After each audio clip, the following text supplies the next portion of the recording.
Astonishing Legends would like to thank BetterHelp, Miller High Life, Western Digital, our contributors at patreon.com, and you, our listeners, for making tonight's show possible. 2 weeks ago, we brought you part one of our two-part series on Alien Autopsy, possibly one of the most successful paranormal hoax films ever created. We sat down with British director, producer, conceptual artist, and magician Spyros Melaris to hear his credible and detailed story about exactly how Alien Autopsy came to be, right down to the sheep's brains used as a prop. An interesting thing happened when we posted part one of the series, however. Some people were so sure Alien Autopsy was a hoax that they didn't even bother to listen to it. Isn't that fascinating? Even after all these years of listening to Astonishing Legends, they thought they knew what we were going to say about Alien Autopsy. Unfortunately for them, they've missed a chance to explore just how much work goes into a successful hoax like this, and therefore a chance to recognize a similar one in the future. Because even if you feel like you knew this wasn't real from the jump, someone out there is going to try it again at some point, and Spyros Melaris proves that if you're meticulous enough, you can pull it off. What we wanted to say about this particular astonishing legend is that the legend is the hoax itself. The legend is also the hoaxer, and the talented artist and sculptor he worked with. This is the thing about this story. It is mystery solved. It may be one of only a few we'll ever get to say that about. But what kind of show would we be if we didn't cover those from time to time too? We're here to explore all sides of the paranormal, and to turn a blind eye to proven hoaxes, and possibly one of the most viewed paranormal ones ever pulled off, would be irresponsible. There is so much to learn from Spyros Melaris' journey, not only about hoaxes, but also about human nature.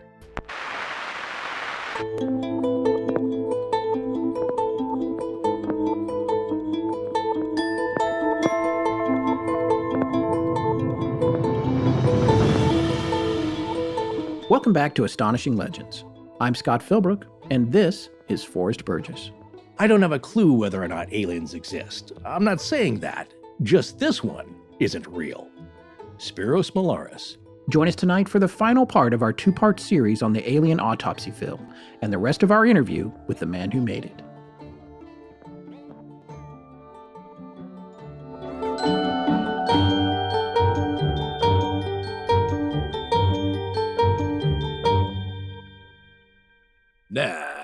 And we're back. That we are, folks. What were you doing there? I just try to keep it unfresh. Keep it unfresh or fresh? I was going to say fresh, but it's not really that fresh, is it? Welcome back, folks, to part 2 of our special on Alien Autopsy, or the Alien Autopsy. We've been debating whether or not to use the in front of that, with our very special guest, Spyros Melaris. We got a lot more to talk about in our wrap-up of this two-parter tonight, but first, a couple of quick orders of business. As I said last week, the Kecksburg Volunteer Fire Department charity shirt is currently in the AstonishingLegends.com store, and it is flying off the shelves. Thank you all so much for all the orders you've placed so far. Yeah, and all the proceeds from the sale of that shirt are going directly to the fire department there to help them out. And as we've said, a lot of that really goes to helping out their budget and income for the year, really keeps them going. And especially since they had to cancel the UFO festival this year. So this shirt is super cool, though, and operating on the theme of officially, it never happened. And that's related to the festival, or is it the crash itself we're talking about? As the kids say, have fun with it. And by the way, those shirts are made to order. It may take a little bit longer for them to get shipped to you. Just be patient with our merch guys, but they will get it to you. Our graphic designer, by the way, Tommy, he really outdid himself on this shirt. It is very, very cool. I love it. And the first run is only on sale until October 1st. We will consider a second run if there's more interest after that. And yes, we know some of our other merchandise is sold out right now. We're working on that. So reordering stuff and a couple things being rejiggered. So please be patient. All righty then. Well, believe it or not, we have got a lot to talk about tonight. So let's get back into it. I think a lot of people are going to believe it because we always have a lot to talk about. Well, so did our guest. So did our guest. Yes. Yeah. And we're going to wrap up with him. And then we have a pretty healthy conversation coming after that about why we covered this story and what we think about it, which I have to admit for me was a little bit hard to corral. But I first want to start with some of the reactions that we got online, which we mentioned in Cold Open. When we posted this topic, there was a few people who seemed to think they knew what we were going to say about it. And as Forrest said in the Cold Open, I don't think they ever even listened to part one. And subsequently, they're probably not listening right now. So let's talk about them, shall we?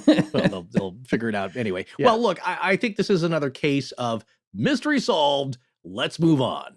Now, I'm not saying this about those recent comments so much, but when it comes to certain topics we've covered, like the Patterson-Gimlin film or even Edgar Cayce, we've noticed that usually the harshest criticism from those not liking us covering those topics often comes from people who haven't listened to the episodes. They're just rolling with their preconceived notions, which is understandable. That's just human nature. But it's not how we like to roll. I personally ascribe to the motto, notice everything, look at everything. And hey, if a topic just ain't your cup of tea, we're cool with that. As we always say, please come back when it is. But if these types of subjects interest you at all, then I think at the very least it'll be entertaining and we'll all learn a little something along the way. Ironically, we've also had people who didn't like it when we covered a mystery and we didn't think there was a conspiracy or mystery behind it, like with Polybius. Yeah. Did that make any sense? We had somebody, no, it was one of the early comments where they were like, look, 2 shows in a row, Kincaid's Cave and Polybius, and they didn't turn out to be real. It's like, well, that's what we were trying to find out. I mean, they all can't be real, genuine paranormal mysteries. That's what we're here to do, is suss it out, give you both sides, you make up your mind, we're going to tell you what we think. I guess that is how we roll. Yeah. So, but the story of Polybius, in my view, was fun to explore nonetheless. Absolutely. Didn't you think so? Yeah. That's what got Marie Mayhew on board. She heard that one and like, what are these jokers? I got to get into that. Tell them what's what. And speaking of the Patterson-Gimlin film, there are a lot of similarities that are pretty interesting to this case, but also a lot of significant differences. And I think it's fascinating to line those up, how they were perceived. Now, Scott, let me ask you, before we did the PGF series, all 56 hours of it, you know, like how I keep changing and it gets longer yes, and longer. Longer and longer. In my mind, that's how it goes. Did you have any preconceived notions about it? I know we talked about this when we did it, but it was a while ago. Yeah, I remember that when we first went into it, I was presuming that it was a hoax and we would easily prove that. Really? Yes. That's what's interesting is I was pretty neutral. I mean, like I told the story before, growing up in the Pacific Northwest, I was neutral about it. I just didn't know, but I leaned more towards believing it was real. I just didn't really think a lot about it. I just thought like I said before, I guess that's what a Sasquatch looks like. But I didn't think of the implications of it being real. I gave it more weight. That's a fundamental difference between you and me, I think, right. Is that you do give more weight. You're more ready to believe at the outset than I think I am. But we take the same critical approach to the analysis. Right. But I think we start in different gates from, as we come into it. Perhaps generally, but I think with this film, what I'm saying is that because of hearing stories from trusted people growing up all my life, being immersed in that Bigfoot culture up there a little bit, I was more ready to believe that it was a possibility, again, without thinking of the implications of it being real. Just that, like, wow, it looks pretty good to me. I don't know. All right. I'm going to roll with it until I hear something different. Now, when it comes to the Alien Autopsy film, as we discussed in part 1, my feeling was like, no about this. It didn't sit right. It was fun to consider the possibility and the implications of it being real. That's where it gets people. But just looking at it like, yeah, we'll talk about this in the conclusions about what didn't sit right. But it's like, is that what an autopsy room would really look like? Is that how they would do it? I don't know. And so I wouldn't even say that I was eager and I wanted to believe it was real. I believed in the possibility of it being real or true, or that other real, genuine autopsies have taken place. I just didn't think this was it. So that's why I'm saying going into it, like I couldn't disprove it. But what my point is here is that it's fun to consider. We're all listening to this show because hopefully we all have an interest in this, whether it's not specifically about aliens or UFOs, but it's taking a critical look and having some fun while doing it about these kind of weird things that pop up and what bigger and better one to do, no matter what you believe about it going into it. It's worth having a look. So the other thing I really love hearing from listeners is when they tell us that I really wasn't interested in this topic, couldn't care less. I listened anyway, and I left being entertained. Yeah. They actually ended up enjoying it because they got surprised with it. And that really makes us feel like we accomplished something. Again, not trying to change any minds, just that we thought it was interesting, and we're very glad that you thought so too, even though you went in thinking like, this is a load of crap. And you came out going, well, I learned a little something I didn't know, which is what happened to us here. We'd certainly watched it. There's a lot of things that we learned about it, though, that we weren't aware of. And that's just the backstory. I'm not even talking about the hoax part and the mechanics of it. I'm talking about the evolution of the story and what happened. Because it is important in the paranormal world, as Scott was referring to earlier, whether real or unknown or genuine or hoax, you should take a look at everything. And as I just said, there are significant similarities between the Alien Autopsy film and the PGF, but not so much about what creatures are seen in the film and how realistic they are, but by the aura of preconceived notions around it, believing and unbelieving. And at the time, what was seen on film, the Alien Autopsy film, could not be proven or unproven. And that remains at least true for the PGF, at least. So I think we should all keep in mind that what you believe about either's veracity, at the time of the airing anyway, is not proof either way. It's just an opinion. Well, I can't blame the people that skipped it or that didn't think they wanted to hear it. And I'll tell you why. Mostly what we do and what we've been doing for like 5 years now is the whole Dateline 48 hours thing of here's this mystery that happened and here's what seems to be the mundane explanation, which makes perfect sense. Or does it? Yes, right. Like that's Keith Morrison, right? Or Keith does Morrison, it? oh. And then things got worse. No, I admit that we like to do that. We like to look at the mundane, but of course also the possible supernatural explanations for things. So I think some folks thought we were going to pretend Alien Autopsy was real for an entire episode and then do another episode about why it either could be or wasn't. And yeah, we've sort of been doing that for a while now, but we flipped the script on that this time. You see, for us, or for me anyway, the astonishing legend in this story is the hoax itself. It's what Spyros Melaris pulled off, a true magician's illusion. Extremely meticulous and exceptionally well planned. That is the legend of Alien Autopsy. Now, we're going to have a lot more observations on that in our wrap-up and conclusions, but since our angle on this whole thing understandably confused some people, I just wanted to clear that up. But the other lesson is you might think you know what we're going to say about a topic, but you don't. Remember that we're always going to try and surprise you. So we're going to encourage you to always give at least the first 90 minutes of an episode a chance before you write it off. So you're talking about the first fifth of the... Yeah, the first fifth. Okay, of an episode. Yeah. Gotcha. And what are you going to do? You're quarantined, you're working from home. Just put on the headphones and give it a good solid day before you decide you don't want to listen to the rest of it. Oh dear, that's a huge ask. And you can't study the hoaxer without looking at some of the most successful known paranormal hoaxes in history. It's remarkably easy now in hindsight, okay? Hindsight is 2020. And after the hoax has been admitted and it makes the news, and you say, oh yeah, I knew that all along. But did you? Did you really know? How could you know? Or did you just have a hunch? Hunches are great. Instincts are great. You have to embrace those. But when it comes to something more than circumstantial evidence about why Alien Autopsy was a hoax, and you knew it from the start, what were your analytical and critical reasons that you can point to about it that definitely informed the idea for you that it was fake? And why is it important to know that? Because this is how you learn to better spot hoaxes in the future. Okay, we'll talk more about that after we finish up with Spyros, but we wanted to set the stage for the rest of this before we sit back down with him. All right, it's been 2 weeks. Sorry we had to split this one up with a dark week there in the middle. We don't usually do that with two-parters, but we're going to refresh your memory a little bit with a recap of all the major players here. Yes, and I guarantee it'll be a lot easier than following the recap on all the characters from the Netflix show Dark. Oh, man. I love it in German, but man, who's that again? Like, how did he? I might have stopped watching it, honestly. I enjoyed it, but I also was like, I'd need a notepad. So anyway. Oh, boy. But I guess you need that with our show. All right, these are some of the major players in the show. First, we have Spyros Melaris, who has been our guest on the show and is going to be back tonight for a bit. He's a magician, showman, technologist, producer, director. He's a jack of all trades. And from Spyros' website description of himself at the top, it says director, producer, and conceptual artist. We also have Ray Santilli, a session musician, entrepreneur, record and film producer based in London, salesman, publishing and media licensing guy.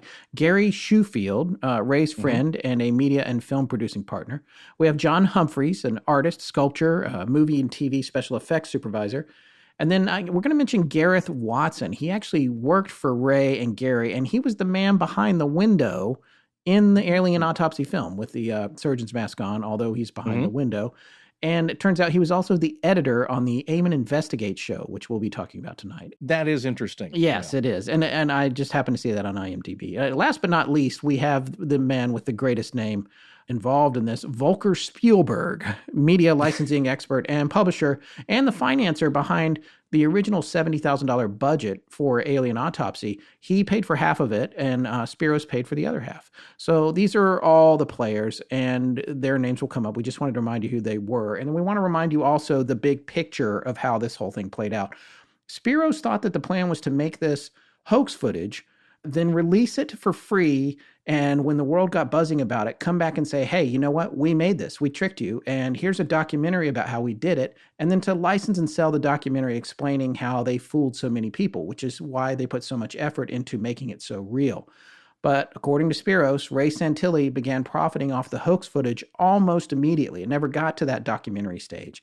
There appeared to be no plan to make a documentary about it or how it was done because Ray was pretending it was real. And not only that, not telling Spyros how much income he was making from it along the way.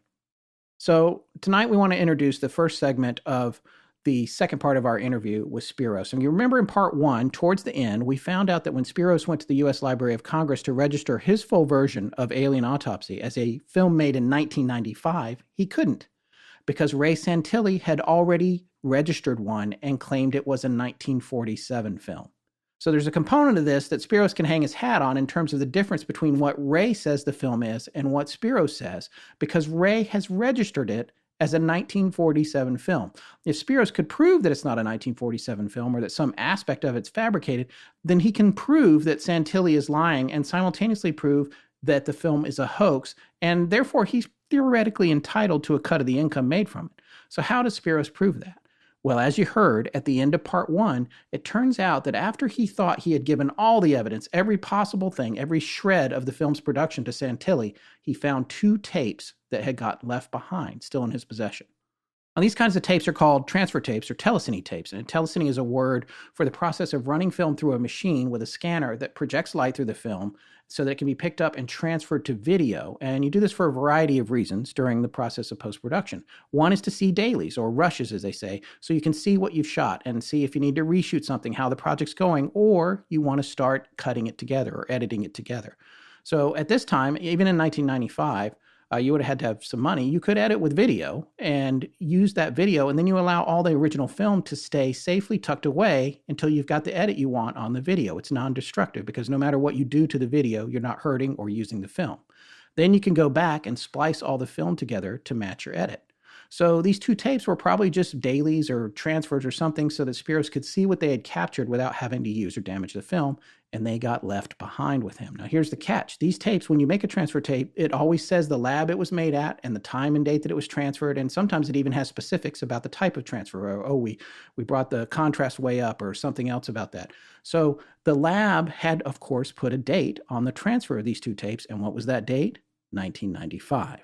The alien is not on this footage, but the debris footage of the pieces of the UFO and the 6-fingered control panels are. And on top of that, they look pristine compared to what's in the final Alien Autopsy film because Spyros hadn't yet aged them digitally. This was the raw original film. So that means these tapes prove that the debris footage, at the very least, was falsely aged, then transferred to tape in 1995, and therefore fake. Or are they? Or are they? I guess they are. I don't know. They are. So that's fine. We know it's fake. Yeah. Santilli has since admitted that the entire film is a recreation. He won't say the word hoax. He says recreation. But he also has said some of the original frames of an original autopsy film are still part of the recreation. They're part of Alien Autopsy, which, by the way, is a technical impossibility. And he's been unable to prove that in any way. But the point is, in the Library of Congress film that Santilli registered, the debris footage, digitally aged, is part of it. So Spyros explains this again, but it's a bit confusing. So I just wanted to give you that precursor as well, because he also explains that the second tape that he had is all just flash frames. You get these when you start and stop film in a film camera, and they are great to use as transitions between shots. especially if you're trying to hoax something like this. They can cover up an edit.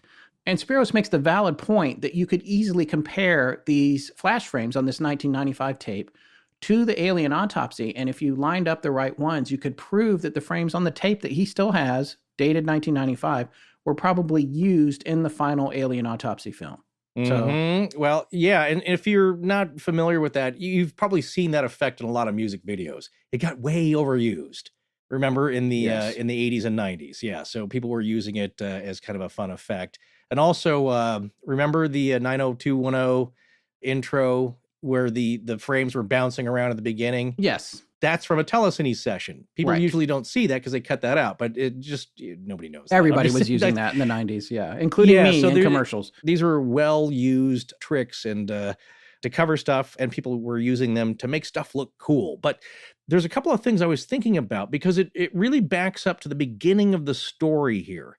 And really, where did Spyros come in? Now, I know we talked about that in part one, but I think it'd be good to reiterate that here. And it also, like you said, with the characters and who did what, it really tells you the setup of the story, because I was starting to think about, like, well, yes, okay, so Ray got the film from Spyros because, as Spyros told it, at that point, he wanted to get rid of everything. The fewer people that had materials and film and alien foam body parts and sponge rubber and raspberry jam and all that kind of stuff, the fewer people that had access to it, the better the hoax is going to be preserved. So he gave it all to Ray.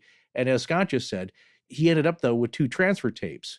So I wanted to back up and ask him about the very beginning of basically the showing to the world, the start of this whole frenzy and the sensation here. Another comment, though, it's interesting. One of Scott's friends, Scott had asked him about, well, what did you think about the film when it came out? And do you remember the special? And he's like, yeah, and I thought it was, I was kind of jaded and I felt it was going to be hokey because, one, it was a Fox special and they were known for those kinds of things. And I thought, like, I'll go with that. That was kind of their thing. They were all fun to watch, but you were a little suspect, like I said before. It's not Nat Geo coming out with this stuff or the Smithsonian Channel. It's Fox. So that comes already with some preconceived notions. And I think Scott's friend said, like, well, yeah, why wouldn't you then take it to a showing with some journalists and ufologists and authorities and make a big splash saying, like, look at what we got. What do you guys think? Well, that actually did happen. But as Americans, I think our first inkling of all this brouhaha was the Fox special. So I wanted to restate that point. The first public screening of this film occurred on May 5th, 1995, in a small theater at the Museum of London. And that's when Ray Santilli had invited the press, ufologists, clergy members to all come and witness this in the audience. And then I started to think, wait a second. Was Spyros there with John Humphreys? I'm not even sure. I couldn't remember if they were even in attendance. But basically, that was the first public showing. And you tell me, Scott, think about the turnaround in this. On August 28th of 1995, that same year, that's when the Fox television special Alien Autopsy, Fact or Fiction aired. So there's a pretty quick turnaround. They had to go out and get those interviews, put all that together. Yeah, well, you got to license it too, first to Fox. So on top of showing it as they did, in the UK, then you got to get out and knock on doors and get the licensing out and say, hey, look, we have this. Then once that deal is closed, at that point, Fox has got to go out and produce it. And we do have an interesting letter that we're going to read later from the director of the Fox special. It did move pretty quickly because there's only really 3 or 4 months there between when it was premiered in that setting you're talking about in the UK, which Americans, we didn't really know about or hadn't heard about so much. Now with the internet, you probably would have heard about it quicker. But then it turned up on Fox at the end of August, like you said. As we said before, and as you'll see in some of the media coverage, it did go all over the world. The story was picked up, but I think it probably got brushed over here in the States. We get a lot of that kind of stuff, and it gets relegated to the Inquirer and the Weekly World News. Right. Weird News of the Week, Weekly Worldly News. That's where it ends up. It gets buried. People don't really pay attention to it. So my question to Spyros was, when you handed that film over to Ray, and I believe in tow with Gary, because you had plans to release the film, and as I said, you want to get rid of everything, all the footage, all the props, so it would stay more secret. And then his plan was to gauge the reaction, produce a doc about it. Did they tell you that they were going to host a screening of it at the Museum of London or anywhere else? Did you know about any kind of screening, or were you even invited to the event? And if you were aware or not of this screening, was it yours and John's strategy to just keep quiet and see how it all unfolded for a while and kind of sit back and gauge the reaction that way? So this is what Spyros told us via Facebook Messenger. So these are his answers, and he said it was okay to read these and paraphrase these. So Spyros says, John had nothing to do with the handing over to Ray. I was the only one who dealt with Ray. Gary was not visible or actively involved at that time. I didn't even regard him as Ray's partner. It was Ray who put on the screenings, and these happened without my knowledge. I had no idea that he was screening it anywhere. Although John was involved on my team, that's John Humphreys, he had no dealings with Ray at all. In fact, John didn't even meet Ray for the first time until the day of the filming when Ray turned up with Gareth. And no, we were not invited to the screenings. The last thing Santilli wanted was to risk us speaking to anyone. So the reality doesn't fit the new versions of reality that Ray invented. He needed John to say that he created the image of the alien from film he saw, but he and John hadn't even met until after the alien was made. And if I'm absolutely honest, I don't even remember Gary Shoefield ever having been there at all. But I just don't remember if he was there when Ray brought Gareth or if it was just Ray and Gareth. I succumb to the possibility that Gary may have been there because Gareth worked for Gary. But it's a bit hazy if he was there at all. Gary or Ray certainly were not in any of the film. They say they were, but they weren't. All right, so that for me answered some important questions about what went on and who knew what then. So another fun thing that people have kind of pointed us to is, and we've mentioned it, in 2006, a British comedy movie, a feature film was made called Alien Autopsy. And this is a comedic take on Ray's version of the story with a very popular television presenting duo called Ant and Dec. So they're very well known in the UK. Two young gentlemen, and basically this comedy was written by William Davies or Davis and directed by Johnny Campbell, and it loosely details the shenanigans of everything that happened from the initial inception, what they get into, and how it unfolds and where it's left. So yes, it's meant to be a comedy, but there are some elements to it that do line up with actual events, and of course told from Ray's point of view. Now, so Americans here know who these folks are, because we could say Ant and Dec, and that's not even a meaningful word possibly to right. a lot of Yanks here. Ant is Anthony David and McPartlin. And then Dec is Declan Joseph Oliver Dec Donnelly. And they're both OBEs. Oh, yeah. Nice. Officers of the Order of the British Empire. They must be pretty funny. Good for them. Yeah.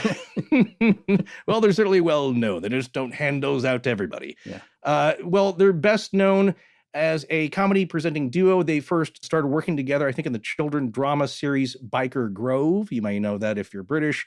But in this case, in the movie, Dec plays the character representing Ray Santilli, and Ant portrays Ray's friend, Gary Shoefield. And they're not TV producers in the comedy. They're more like bumbling and naive young guys who stumble into making the film. The setup is that Ray has a stall in the street market in their London neighborhood where he sells bootleg movies.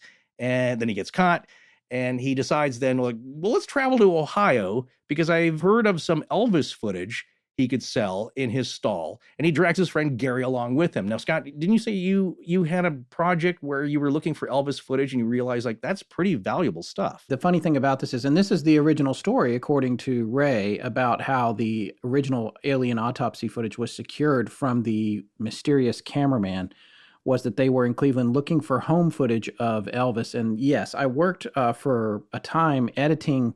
There was a bus that was going to go around the country. It may still be out there. There was like a touring Elvis museum connected to his estate. And there was footage that we used in that. And I realized in dealing with that footage how hard it was to get anything of him. Nearly impossible. The estate doesn't release it. And if they do, it costs a fortune, which is why if you watch any commercial where they refer to Elvis, like a record collection or whatever, you see the same three shots. The one black and white shot where he twists and drops the mic, and two other ones. And that is it. You never And see moving his anything leg. yes. Yeah. Yes, remember he moves his leg. Yeah, Yes, that was yeah. such fun. Yeah, but but that's see the it only one you over see and anymore. over. There's lots of footage, but it is under Yeah. lock and key. So if you were to find some home movies, like, I don't know, technically, legally, the home movies might actually belong to the person that shot them. It would be a gold mine. So it makes sense that they originally, that Ray in the real world actually maybe went to Cleveland because he heard rumors of somebody that had that, but maybe that fell through. And then later, there's some speculation as to whether or not that's when they dreamed up or somehow they came up with the idea to do the fake autopsy Yeah, that footage, is which right, he that says is their was story. inspired by a real film that they couldn't, as you know, from Spyros. But yeah. At some point in our lives, most of us will experience a period of emotional distress, feeling like there's something wrong. Maybe we can't put our finger on it. Or, on the other hand, sometimes we know exactly what's bothering us and we need to talk that out with someone, just to get a fresh perspective. Well, if that's you, it's time to check out BetterHelp.com. BetterHelp is not a crisis hotline. It's not self-help either. They offer true professional counseling, and it's all done securely online. BetterHelp will assess your needs, then match you with your own licensed professional therapist. BetterHelp is convenient, and it's private. You have the option of logging into your account anytime and sending a message to your counselor. You'll also get timely, thoughtful responses from your counselor. Plus, you have the opportunity to schedule weekly video or phone sessions if you want. Everyone knows that individual counseling can be very expensive. Don't let that stop you from reaching out. I'll give you 2 good reasons to consider it. Not only is BetterHelp more affordable than traditional in-person counseling, but financial aid is available for those who need it. So, Scott, I was browsing their website, and I was really impressed by the posted feedback from people who have signed up with BetterHelp so far. So I just want to mention a couple here that stood out. So there's this one user, and their names are private, of course. They wrote, Dr. Bland Brady is an excellent listener who understands and supports the unique complications of my personal life in the context of this historic moment. I appreciate her honesty and clarity, wisdom and grace. And another user posted, I've never felt more comfortable talking to a therapist than I do with Camille. I feel blessed to have found her and thankful BetterHelp made therapy so accessible that I could. And the praise goes on and on. The reviews really do say it all, and I encourage anyone who's looking for some counseling to go to betterhelp.com and check out the review page for yourself. BetterHelp wants you to start living a happier life today. Visit betterhelp.com/AL. That's better, H-E-L-P. Join the over 1 million people taking charge of their mental health with the help of an experienced professional. There's a very special offer for Astonishing Legends listeners. Get 10% off your first month at betterhelp.com/AL. Better, HELP.com/AL.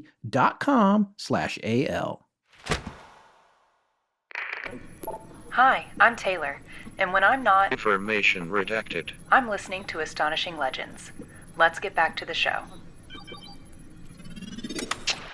So if you watch the investigative documentary here, Eamon Investigates, that is the story that Gary says, that they went on this trip. They really did go looking for Elvis footage. Yeah. And that Ray disappeared for a couple of days, didn't tell him where he was going. Yeah. But he figures like, well, I'm on vacation anyway. I'm on holiday.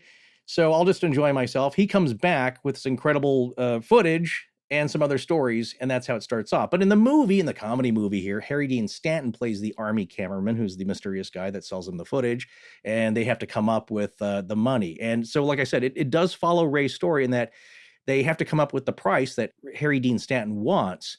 And in the time between they make the deal and they actually get the footage, well, it's ruined. Now what are they going to do? Because there's an investor who's a scary guy, and it's more the comedic license here. But that is Laszlo Voros, who's this big, scary, kind of shady character who may hurt them. He's a huge UFO and crop circle nut, and he wants this footage. He will pay for it. But if they don't cough it up, he's going to hurt them. So that sparks the shooting of the recreation. So that part's a little made up, and it's for fun. Are you going to tell? You're not going to tell the whole entire movie right now, are you? There's a reason I brought this all up, because it is one. Watch the movie; it's fun. The second reason is that it's important because what happened is that shortly before the release of this movie, that's when the Eamon Holmes Investigates documentary series aired in 2006, April 4th, I believe. And that is the point which Ray Santilli admits that it was a recreation. Right. Just to be clear, at that point, he admits it's a recreation, but he still insists that there was a real one and that it was based on what he had seen on the real one. And he still had a few frames of the real one. And on top of that, some of those frames were mixed in with the recreation. He said that was his claim because he was still holding on to that. Right. But really, of course, Eamon just thinks, I don't know about this. I think he claims that and maybe it's fake. But I think here's my point about it is if this movie had not been produced in 2006, the comedy, and also Eamon Investigates from the Sky Network, would it ever come out? Would Ray have ever said anything?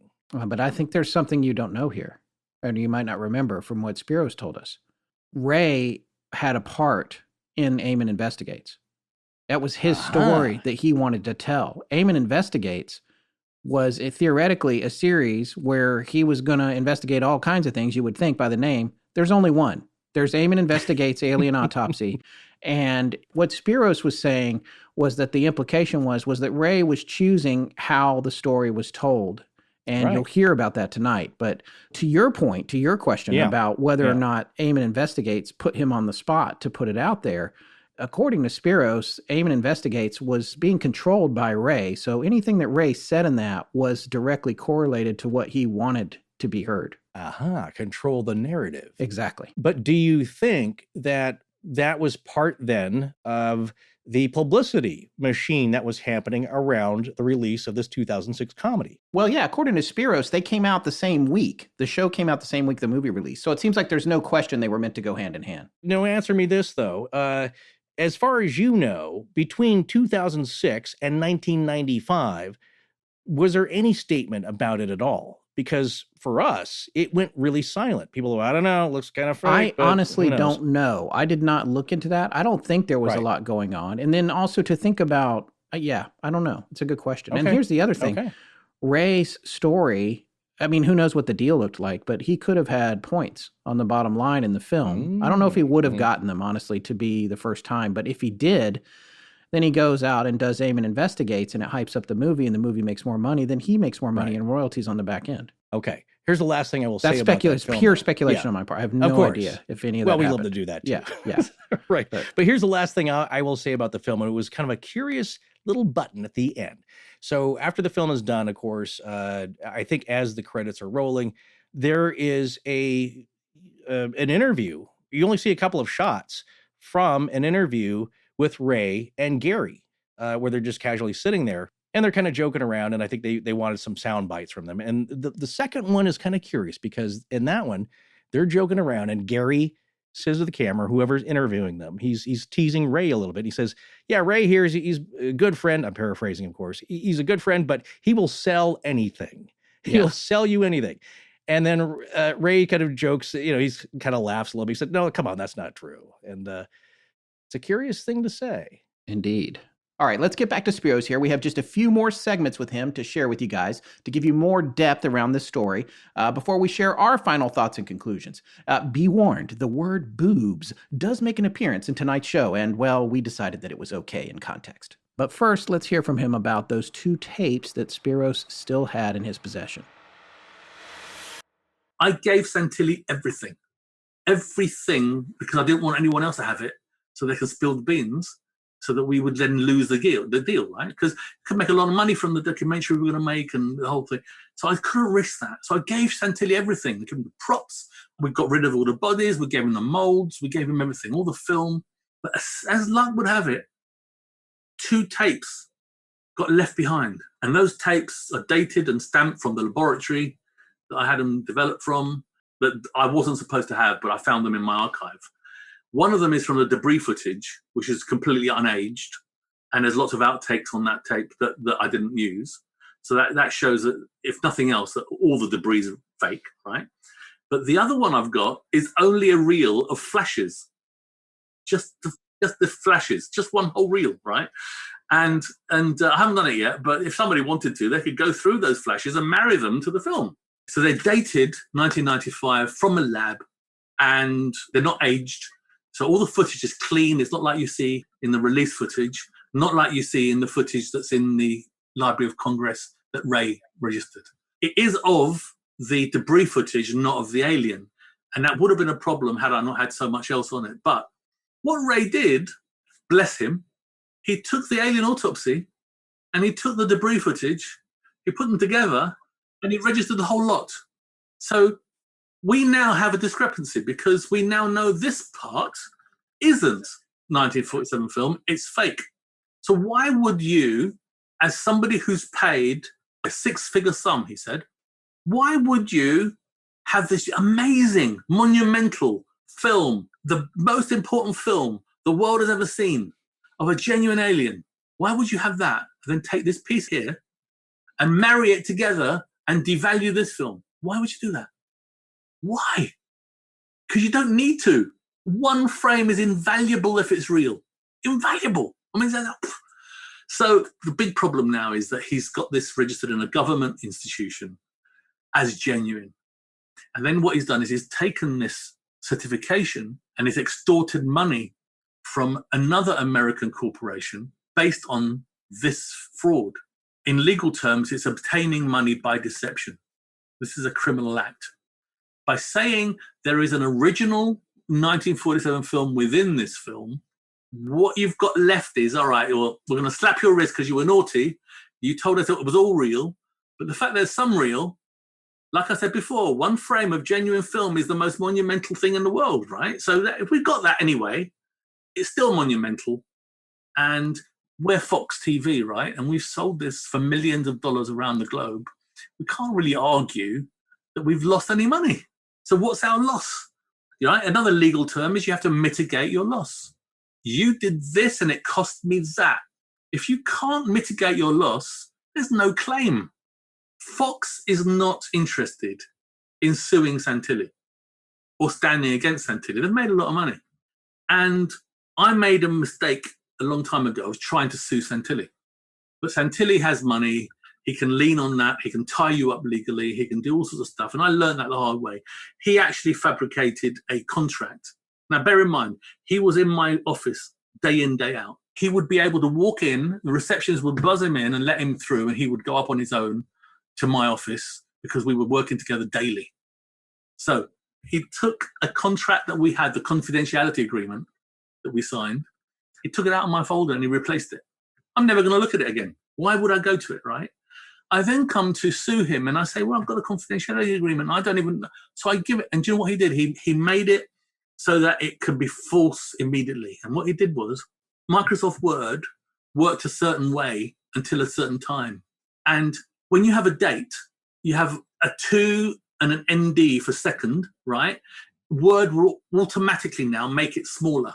It used to not do that. And he said, this was written afterwards. Look, that's what Word does. It was thrown out as if it was I'd created a fake document. Unbelievable, right? I planted the evidence.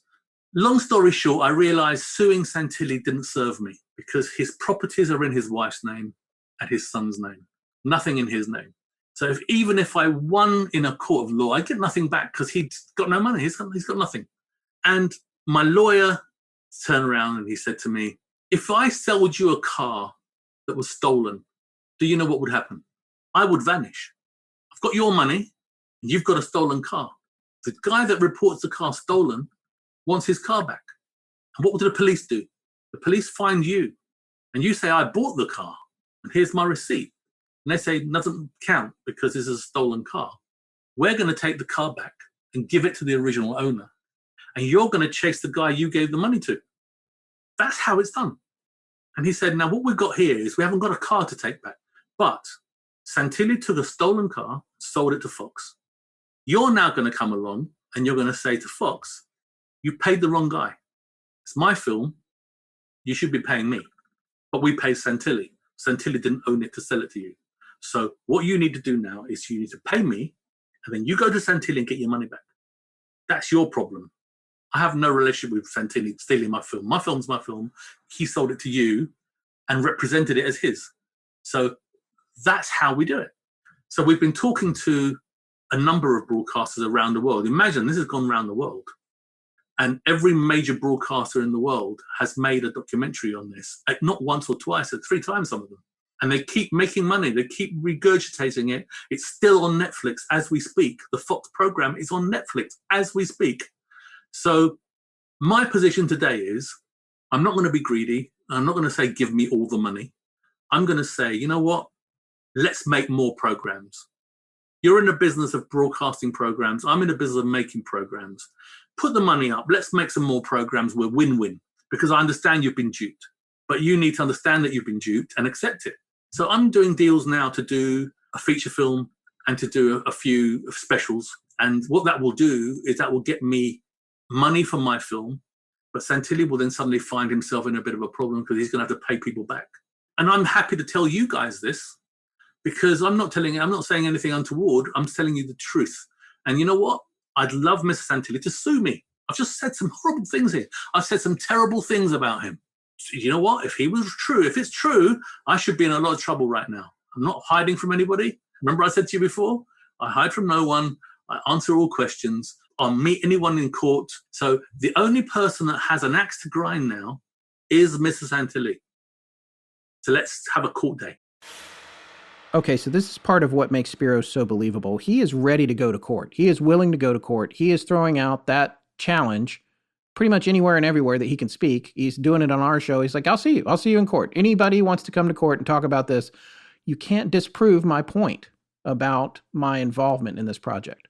And I think that's interesting that he's saying that, because you might remember in part 1, he talked about the woman on his Facebook page who had said something like Santilli had given her rights to the footage. But Spyros was like, no, that's not, you can't do that. And then she threatened to go to court or do a rights claim. No, it was a YouTube claim. And then there was, when it got to the point where Santilli needed to get involved and back her up, he backed down because Spyros is holding all the cards. So that's what's interesting. Nice in terms of magician yes, reference. Holding all the cards. All right, so we got this next segment coming up. And this is all about destroying the evidence, but also just like not having any photos, not nothing. He was very careful to make sure there weren't things out there that could lead back to this. This is a guy you might actually want in a military operation because he's really covering all the bases here. In one of the clips that Spyros had sent us of stuff to watch, it might have been the Aim and Investigates program, I think, which Santilli had a hand in, as we said earlier. To further confuse things, you can see briefly these 3 Polaroids that look like work in progress on the alien body, but they only showed them for a second in that show, and they didn't really say anything about them. So we wanted to find out more about that, and I can't remember if it was that show or if that was in the BBC One show. We had a lot of footage. We have links to all of it, so you can watch it all in our show notes. But we did ask Spyros about this. I said to my crew, no photos. John didn't listen. Now, when he sculpted the body, it was done in another studio. It's called Murphy's. There was no reason to do it secretly there because nothing to see. He had to mold his young son, Michael. Michael was 10 years old at the time. And because his mother's side of the family, all over 6 foot tall, he was 5 foot tall, age 10. So he was a right size for us and skinny. John, first of all, molded him. And then if you know anything about sculpture, if you know about special effects, what you do is you start with a base. So you create the body in plaster, which is Michael's body, except for the feet, because you have to sculpt 6 toes, except for the hands, and except for the head. You just need the torso. And all of that torso, the bulk, would have been clay. And clay dries up and cracks, and so you don't want a big, vast amount of clay. You want to add clay to that body. So what he did was he added clay to Michael's base plaster body to build the alien body. Up until the point where he's molded Michael, made Michael's body, nothing to worry about, nothing secret, right? He then had to sculpt the alien body on top of the plaster. That's when it was transferred from Murphy's to the house we were going to film in. He took photos of Michael being molded in the same position. I couldn't hardly tell. I mean, they show it very briefly there, and they're Polaroids, so the detail's not great, but yeah. But I've got the stills. I'll give you the stills. They're very, you can see exactly what it is. You can see Michael is in the same position as the alien, lying down like that, covered in the mold and laughing. And Michael is now 30 years old, I think, at the time he was, 10 years old. So Michael now dines out on the fact that he's the alien. So the next thing that happened was, the plaster cast was moved to the house, and John then laid clay on top of the plaster to make the new shape because it's bigger than the base, right? The skinny arms of Michael became muscular arms. So he just added the muscles on. So once he'd done that, John also took a picture of the clay on the slab in the same position as Michael. And he shouldn't have done. And I was furious at him, and I'm so pleased he did it. right? Because I wouldn't have it today. But he wasn't supposed to do that. And he never showed anyone until it got to the Eamon Holmes program. Man, I love this kid. Yeah. Did he know, John Humphrey's son we're talking about, did he know when he did this, when dad had him do some crazy thing, that he was arguably going to be one of the most famous models for a special effect alien of all time? I know, that's crazy. Think about how many people have seen him or a version of him. I know. I'm sure it was just fun. Well, it's it's very tedious. You gotta lay there for a long time, as anybody who's done like a life mask or anything like that, or you see an actor talking about their special effects process in the makeup chair at 4 a.m, and it takes 4 or 5 hours. It's very tedious, but he looks like he's having fun in the photo, which is what I love. He's a good sport about it. But if you think about it, his character is possibly even more famous because, unlike the alien in Alien and the xenomorph I'm talking about in Alien, the Alien Autopsy wasn't just seen by sci-fi horror fans. It was seen by anyone who wonders if we're alone in the universe. Yeah, because you think, oh, everybody knows the xenomorph. And maybe you have, even if you didn't see Alien, the movie, you might know what that is. But Alien Autopsy was watched by everybody who thought they had to check it out. They weren't necessarily sci-fi people. It was a broad swath of global culture. So yeah, I thought it was funny when Spyros says, oh yeah, he's dining out on that. He was the alien in Alien Autopsy. That's a pretty great claim to fame. Either you'd have to stage that photo to show a kid posing for at least the torso of that, and then the head was a separate sculpture. Yes. But it looks pretty vintage to me. Yeah. Well, in another case of Spyros throwing down the gauntlet, in this section coming up, you're going to hear him talking about trying to set up a really rigorous lie detector test in a face-off with Ray Santilli. You would think that Ray, if his side of the story is true, he's going to, show up for that. He's going to be into that, but it seems like that falls away. This is the section that talks a little bit about the Eamon Investigates that we mentioned earlier before the first segment. Eamon Holmes, by the way, he's a Northern Irish journalist and prolific broadcaster, and he made this series, Eamon Investigates the Alien Autopsy. By the way, that credit, curiously, does not appear on his Wikipedia page. I don't know if he's trying to forget it because at this point there's so much controversy about this. But when you watch it, you get the impression, like I said earlier, it's a show he does all the time, looking into all sorts of mysteries. Because he talks about, I am an investigative reporter, which I'm sure, he obviously is.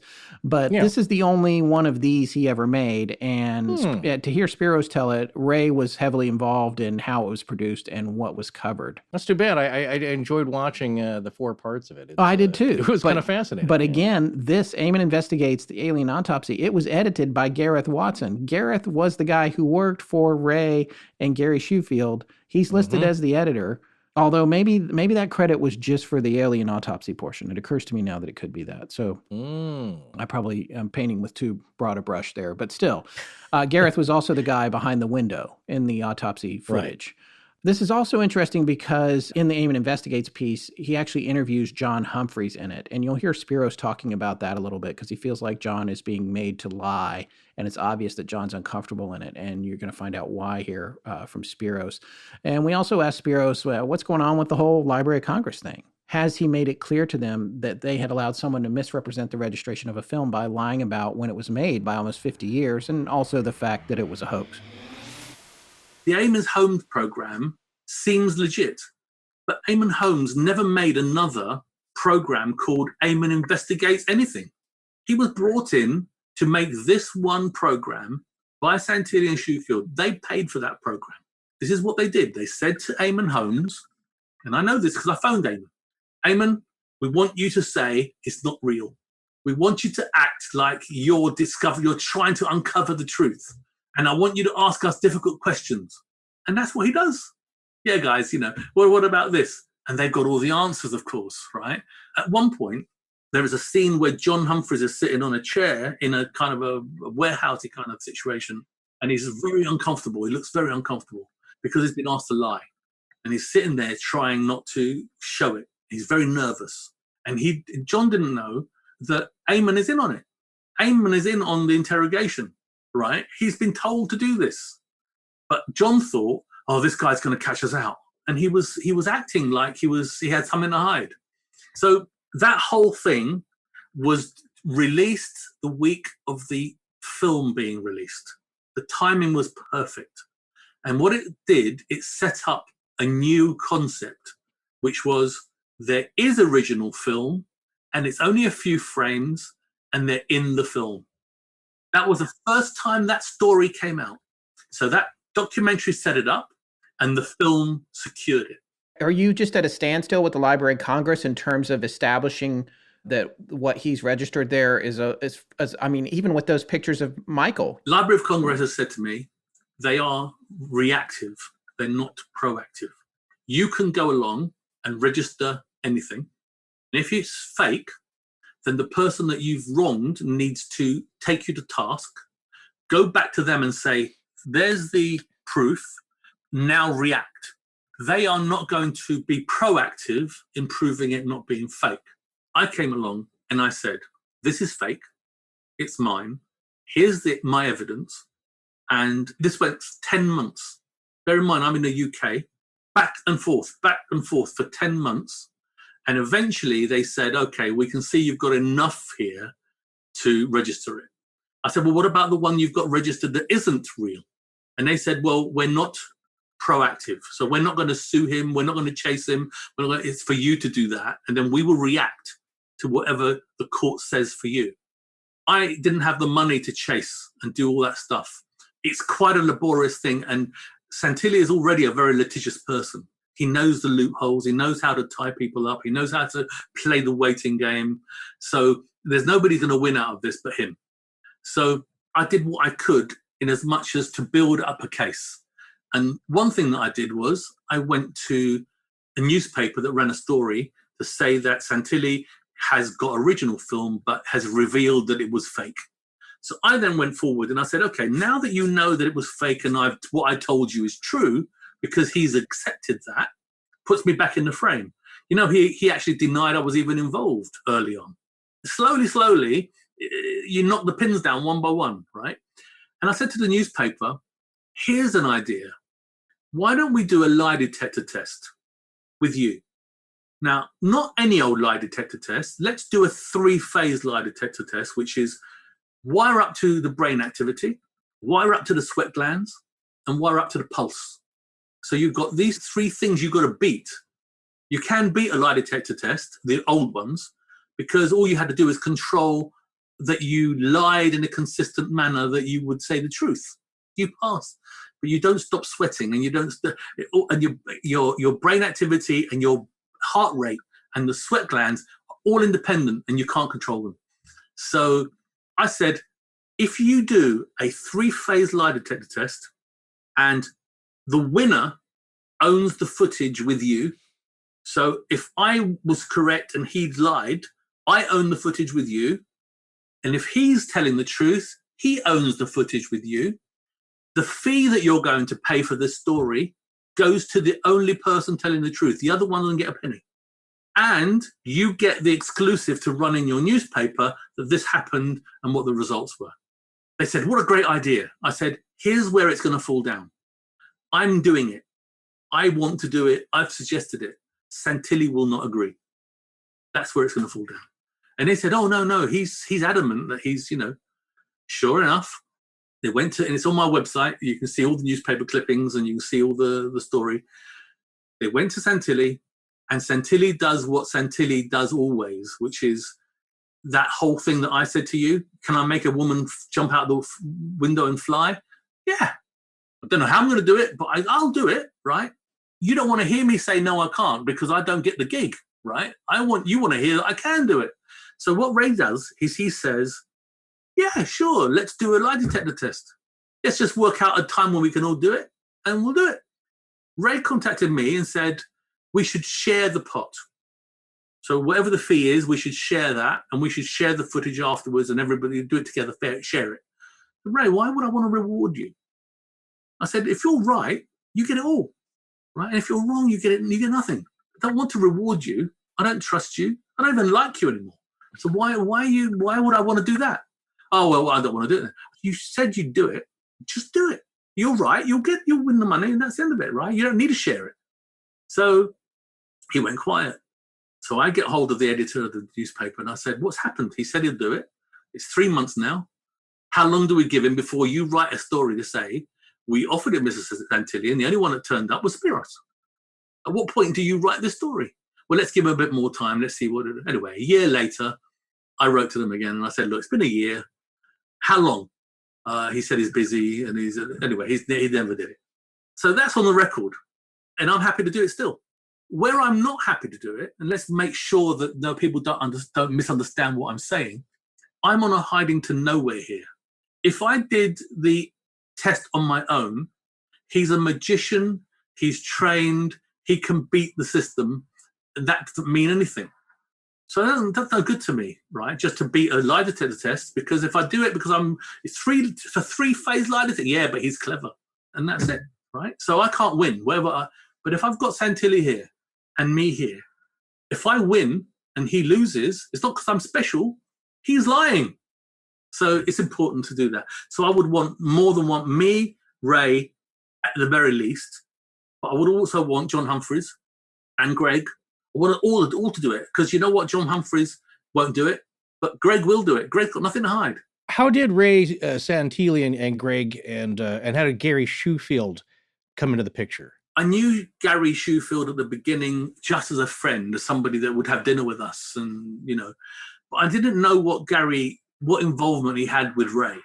I had no idea that Gary was even involved in the Alien Autopsy. None at all.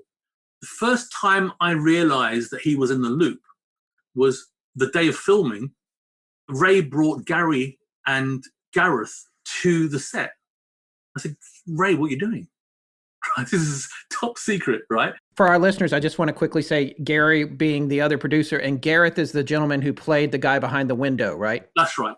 I didn't have any plan to have someone outside of my crew behind that window.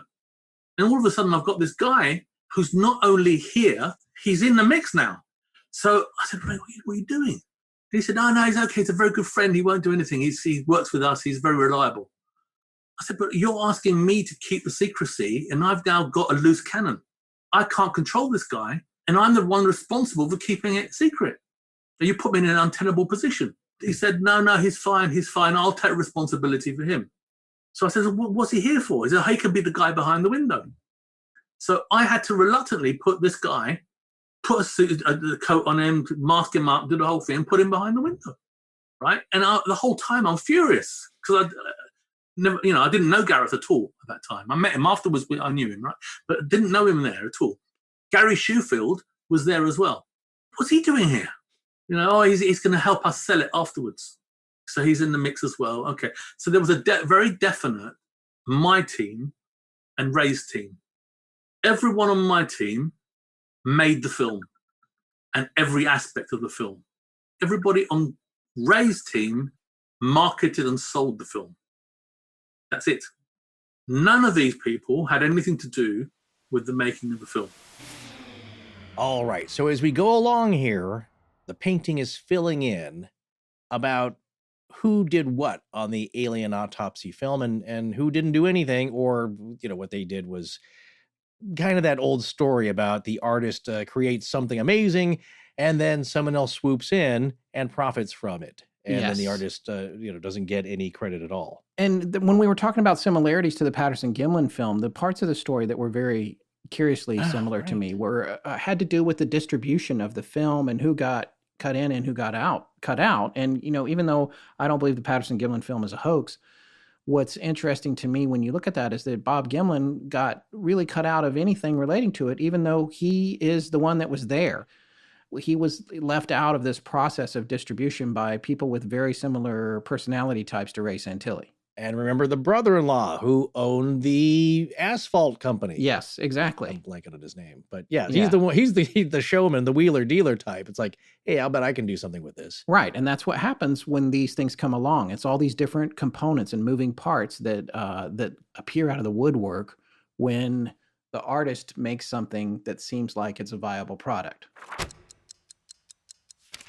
It really is easy to get into that cynical point of view about life and status and people and, where you just point out that everything's broken and this is why. We can't do that. Yeah, we all do it, even though it's really not a very attractive way to behave.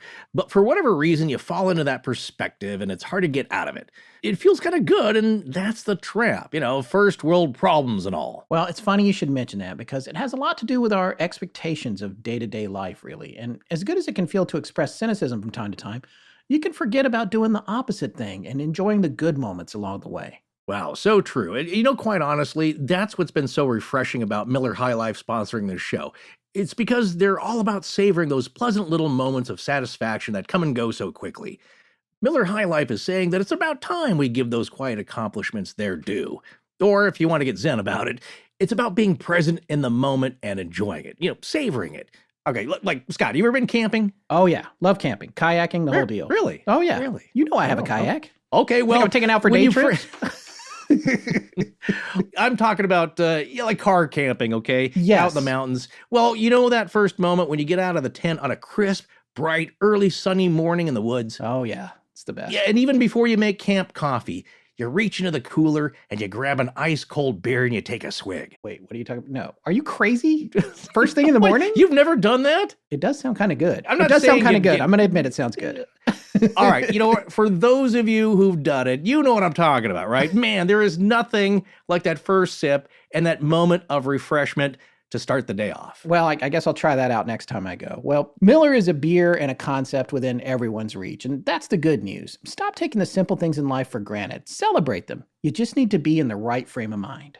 Miller High Life is unpretentious. It's quality from the first sip and refreshing to the last. So next time you're at the store, pick up some Miller High Life. It'll be a good reminder that we all need to remember that every day there's something worth celebrating. And nothing will pair better with a simple moment of satisfaction than a Miller High Life. Big or small, celebrate with Miller High Life, the champagne of beers. A quality beer within everyone's reach. Celebrate responsibly. Miller Brewing Company, Milwaukee, Wisconsin. Well, Forrest, here's a not-so-fun fact. Running out of storage space on your phone is the worst. Oh, yeah. And it always happens at the most inopportune time. You're scrambling to figure out what to delete, what to back up, how to back up. It's a mess. And by the time you figure it all out, it's usually too late anyway. That is so true. Well, that's why you hear us talk so much about Sandisk as the global leader in data storage solutions. And this week only, get this, our listeners can receive 15% off select Sandisk products. In fact, I use my Sandisk discount to get my new iExpand flash drive Go. And not only is it freed up in a flash, get it?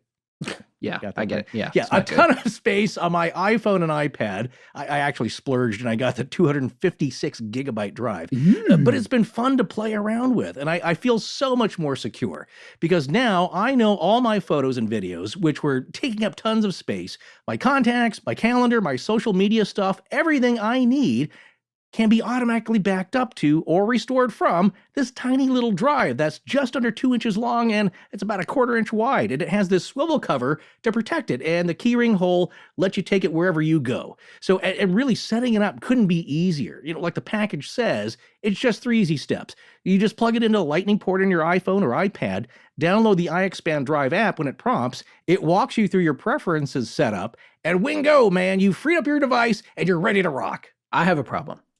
Yeah, I can't not buy additional storage. I know it is a problem. I have 30 terabytes of storage across 4 drives on my desk right in front of me right now, and only one of them's even plugged in. That is so you and me too. I guess. You know what, though? That's all desktop stuff. I need this stuff for my iPhone and Android tablet. Gimme. As we've said before, you know what? We've been huge fans of the Sandisk brand for decades because they really do have dependable solutions for any device you might use. For instance, the Extreme Micro SD UHS 1 card really packs a punch. And what's great about it is that you have the choice to either add or adopt storage space. It's nice to have that flexibility, and you can get up to a very impressive 1 terabyte of capacity on this baby. Wow. And if you're looking for a fast and efficient way to transfer your music, photos, or other important files, that's also super easy. You need to check out the dual drive Lux USB Type-C flash drive, which works with a Sandisk memory zone. Here's another not so fun fact. Cheap data storage fails all the time. We live in a digital world where hard copies don't exist anymore as backups. Don't take that risk with your irreplaceable data. In fact, we just got a message today on our website from somebody who actually got a counterfeit card and was talking about how it froze their camera up on a paranormal investigation. Really? You got to get the real deal if you want things to work. Absolutely. Well, we've mentioned numerous times just how much we depend on the Sandisk brand to facilitate this show. We believe in Sandisk, and so should you. Trust us. Sandisk makes managing your data storage simple. And for this week only, September 7th through the 13th, you can get 15% off your first order. That's a great deal. So don't wait. Go now to sandisk.com/legends15. That's SANDISK.com/legends and the number 15. Check them out today. Hey, this is Sean Nelson, deep in the Louisiana swamp. Hi, I'm Nick Koldersky. And while I'm out here looking for the Rougarou, When I'm not watching Critical Role, a show where a bunch of voice actors sit around and play Dungeons & Dragons, I love I'm listening to Astonishing Legends. Wait, I think I see something. Now back to the show. In this next section, we're going to hear a little bit more about the mysterious German investor, Volker Spielberg. And you're also going to hear us talk a little bit about the Warner Brothers movie, the Alien Autopsy movie with Ant and Dec that we talked about earlier. When they made the Ant and Dec film with Warner Brothers, QWERTY Productions with Warner Brothers, what they did was they made it the Gary and Ray show. So Gary and Ray played bigger roles in the creation of the film, than they did in real life. Gary Shewfield has gone public recently and said, he's named me as the guy that made the film, but he said there were real film frames. And then somebody said to him, who's in the suits? And going along with the story in the Ant and Dec film, Gary slipped up and he said, well, sometimes it's me and sometimes it's Ray, which is great for me because they were never in those suits, right? So all you've got to do now is look at the heights of the people. John is 5'6". Gary Shewfield is 5'10", maybe 11, 12, 6 foot. Ray is shorter, but John's the one doing the autopsy. And here's the good bit. The only tall one in there is my ex-girlfriend. You can see her boobs. So it's not Gary or Ray. Now, there's only one other person that walks in, and you only get the back of the person, and it's Greg, but it's a fleeting thing. I just wanted to have another body in the shot. So later people say, oh, there's lots of people, right? It's a big production. It can't be a production. It must be real, right? He literally walked in, just saw the back of him and walked out again. So sometimes it's me, sometimes it's Ray is a great line because they're not in it at all. So I would love to see where it's him and where it isn't him. They can show us, right? They can say, oh, this is me here, and I can show them why it isn't them because I know things. And it has to be John doing the autopsy because he created it and he knows what to do, how to get it to perform. That's right. This gentleman, Volker, Spielberg, I think you said. Yes. He financed initially that other half of that money. How did Ray know him? And I mean, I would guess that's the guy when Ray says, "Oh, the real footage is over here with the guy in Germany." That's who he's implying, even though he doesn't say his name. Volker is a video master rights businessman. He buys people's programs, puts them onto DVD, puts them onto television. He regurgitates things and cuts them about and makes a new program from them, which is what Ray does. So when you say, how did they know each other? Well, they know each other from their business. They bought and sold each other's materials. So Volker would sell him a gig shot in Nashville, and then Ray would then put it out on DVD in England, okay, or whatever. So they own the master rights to various things. I've met Volker a couple of times. I went to his house when he lived in Germany, and I met him also in Switzerland where he moved. And at one point he had a bar in Spain. Volker said to me, oh, this is going to be so much fun.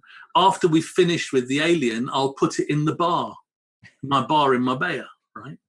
And I thought, I've got to make an extra body because I'm going to cut this one to pieces. So I'm thinking, this guy wants another body.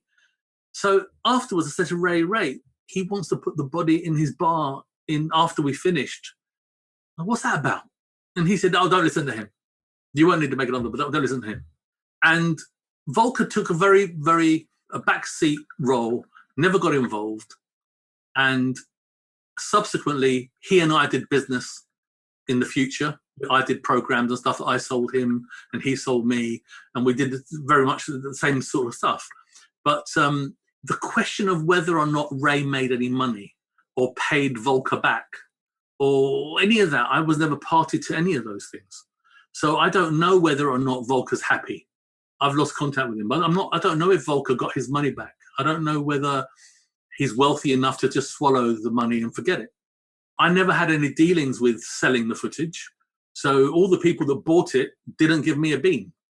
And I never saw a penny of it. So all those deals are slowly coming out, because when I go to you and I say, you use my film and I want you to pay for it, you say to me, but I already paid for it. I say, well, show me your contract. And that's when I find out. That's how I find out. So I don't know anything. I don't know who he's been talking to. All I do know is 1.2 billion people around the globe have seen this image. I know it's been on every TV broadcast platform in the world. I know that it's been in every magazine and every newspaper at one point. It was on Time magazine. It's been everywhere. So I don't know who these people were talking to, but there were two people that were selling the film, and that's Gary Shewfield and another guy called Chris Carey. Chris Carey is an American guy. Interestingly, never have I ever discussed Alien Autopsy with Chris Carey, although he was involved. Because I didn't know if he knew I was involved. I didn't know what the story was, right? But he and I never discussed it. But I knew he was involved because Ray was working with him on that. And he's the one that took the film to America and showed it and sold it and what have you. You know, when you tell a lie, you cover it with another lie. And before you know it, you've told 10 lies. And then you say something which is true, but the lie covers it. And the lie is the reason why the truth sticks out. Well, the story that Ray told the media about where he bought this film was a cameraman who worked for the military as a cameraman, and he's the one who sold him the film. That's one lie that he could have got away with. But then he embellished the lie. He told another lie, which is, oh yeah, I visited his home, I met his wife, I saw his memorabilia on the walls, and it told me that, yeah, I know who he was. He took me to the basement of his house and he showed me the film on a projector. Okay, so what do we know now? We know that the guy was married, has a wife that was alive in 92, 3, 4, 5, okay? He also said he sold the film for a 6-figure sum. How do you get 6 figures of money from England to America in cash? How do you do that, first of all? If you did it, and let's say you got away with it, okay, what did the guy say he used the money for? He said he wanted to pay for his niece's wedding. Later, another person in the mix said it was his daughter's wedding. Gary Shewfield said it was his niece, the daughter, and there was somebody else, the third one, sister. I can't remember now, but it was a different person. So the story changed 3 times. But let's take all of them as real, okay? He must have a niece who got married on or before between 94 and 96, 97. Let's give it a good window. So let's find this cameraman. He used to work for the military. This is on record. All of this is on record. He had polio as a child, which means that he stood out. He couldn't walk straight because he had polio. He had weak legs. And that's why he was in the military as a cameraman, because that's what he did well. Not because he was physically fit to be a soldier. So polio as a child is a big deal. That must be on his record. Married, and he also said he had a son. And we know he's got a son because we did a filmed interview with the cameraman, and the film was delivered by his son to Fox. So Fox met somebody who delivered this film. So if the lies are true, then the cameraman has a son who must be around 60 years old today. He has a niece or a daughter or a sister who got married at that time. And he has to have been filming the White Sands bomb explosion tests from the air. That's what he told people. So this is a very specific person we're talking about. So they said, we found the cameraman. The guy's called Jack Barrett or Jack Barnett? Well, it's a very simple thing, Check out Jack Barrett or Jack Barnett, find out where he lived. Did he have a basement? Did he have a wife? Has he got a son? Did somebody get married around this time? Very easy to find this guy. Did he have polio as a child, right? Let's narrow this guy down. But all these things are lies, and they don't apply to anybody. They don't apply to a person. This person's fictitious. We can't find the cameraman. He doesn't exist. Well, why not? He's dead now. He must be dead now. So what's the problem with telling us who he is, right? He's dead now. His wife's got to be dead as well. You wanted to be secret. Well, no reason for it now. Still not going to happen. So there is no cameraman. There is no real film. There is no, the reality. That's the reality. If somebody took this on as a serious investigation, all the things I just told you would be the first things they did. Right. So it's pretty obvious this mysterious cameraman does not exist. The dude is fictitious. I mean, look, we found a member of the Beth Sphere family living under a different name. We know what a search like this looks like. This dude isn't real. He's not real.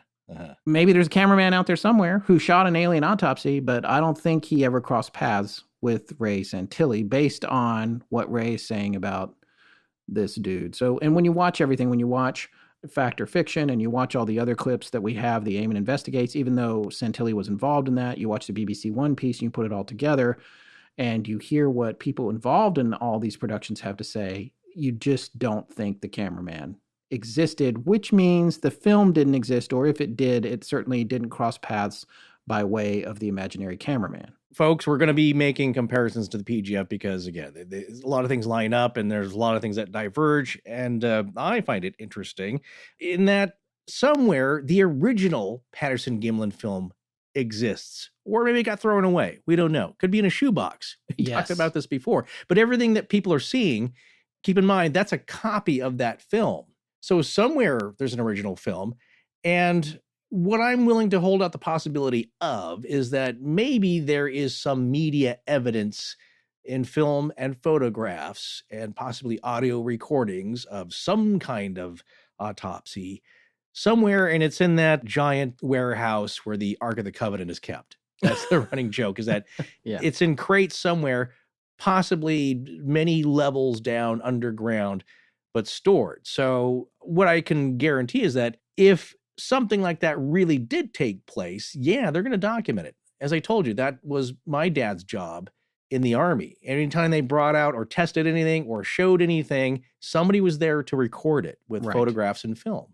Right. So if that happened, there's some footage out there. Is it this?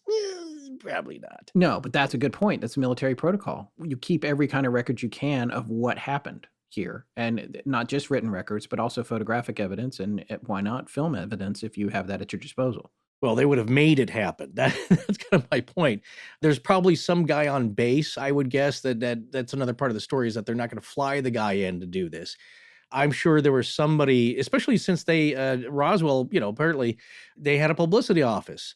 Oh, yeah, the 509th. Yeah, so of course there's people who could take photographs there. That was usually the case. In this case, this is a big deal. They're not just going to go grab some guy off hey, you got a camera? Come on over here with your Instamatic and, your Brownie camera and photograph this stuff. If there is recovered bodies, there's going to be a lot of care that goes with this and a ton of secrecy. Yeah, that's what my point was about me seeing it the first time as well. It's like, I think these films would be somewhere else. And if they did surface, it's a weirder, wilder story than that. Coming up in this next segment, you're going to hear us talk a little bit more about the Eamon Investigates piece and the bombshell that we mentioned earlier of Santilli saying, you know what, this is a recreation. Never saying the word hoax, but saying it's a recreation. But not only that, he's saying it in a show that he maybe had a part in producing. We don't know that for sure, but that's what Spyros said or seems to think. So he said that it's a recreation and that it was based on a real film that he had seen years ago, but that it deteriorated so badly he could no longer exhibit it. However, he had ported over some of the original frames. And this is an impossibility for a variety of reasons, but you're going to hear us talking about it. Me and Spyros kind of geeking out a little bit in a post-production way about not being able to splice handheld frames from an original film in 1947 into a recreation, in air quotes, made in 1995 and have them match up in any kind of way at all. It would have to be a full roll or nothing. and it would be technically impossible. So you're going to hear us talking about that here coming up. You also would have probably had to have at your disposal what's called a motion control rig. And that is a really, really expensive proposition, which I'm not sure if that was around in 95. I feel like any commercials that I came across that used them were in the 2000s, but I can't say that for sure. But it's incredibly expensive computer-controlled camera rig that can create exactly identical camera movements over multiple takes. So it has tracks and servos for focus pulling and panning and pretty much everything. So what you do is you program all the actions that the camera is going to take in a shot. And the reason you use one of these is if you're trying to do a complex special effects shot and you need to shoot it several times because you can't do everything you want in the shot in one take. Maybe in the first take, a car blows up, and in the second one, a building collapses. We're talking Michael Bay here. So if you use one of these, it's the moving equivalent of having a still camera locked on a tripod, which everyone knows is easy to composite different things together with. So with the motion control, you get the whole enchilada. One of these rigs is the only way possible you could even remotely consider using some frames from a deteriorated 1947 Alien Autopsy film in conjunction with ones in a new one. But even that is ludicrous because you wouldn't be able to reconstruct whatever the handheld camera operator did back in 1947. It just doesn't make sense. So the whole argument's kind of stupid, but we left it in there anyway. Plus the film wouldn't match. The lenses wouldn't match. It's beyond impossible, but that doesn't stop me from pontificating about it with Spyros. Oh, and by the way, you're going to have to pay like $50,000 a day to use a motion control rig, and those are 1995 prices. It doesn't make sense. You just can't mix frames from a 50-year-old handheld film with a recreation of it and not see the difference unless it is a full-blown locked off shot with the same camera, the same lens, in the same exact place, and nothing had changed. It just doesn't make sense. You might be able to pull that off nowadays. They can do so much with digital recreation. Well, and with folks CGI, now, but I still... with I don't know. Some kind of optical thing. But I do know a guy, I will say that, yes, motion control did exist in 95. I know a guy that that's what he did around that time in the early 90s. It was a specialty, and you would go to a set and he'd have 6 cases of track and motors and servos and stuff, and that's what he would set up. Yes. But it was a specialty shot. So again, you just didn't order that on Amazon or go down to Circuit City to pick that up. That's a very specialty profession, and you have to have perfect registration. So when you see those green screen shots and you see those little crosses and people have ping pong balls on them, that's lining up the shot so you can match stuff perfectly because it's going to be photographed in different stages. But yeah, so what Scott's talking about is that back then, 95, no. I very doubtful you could pull that off, even with an army of special effects artists. Well, we asked Spyros what he thought Santilli meant when he said there were some frames from the original film that had disintegrated mixed into the final recreation or the recreated Alien Autopsy footage.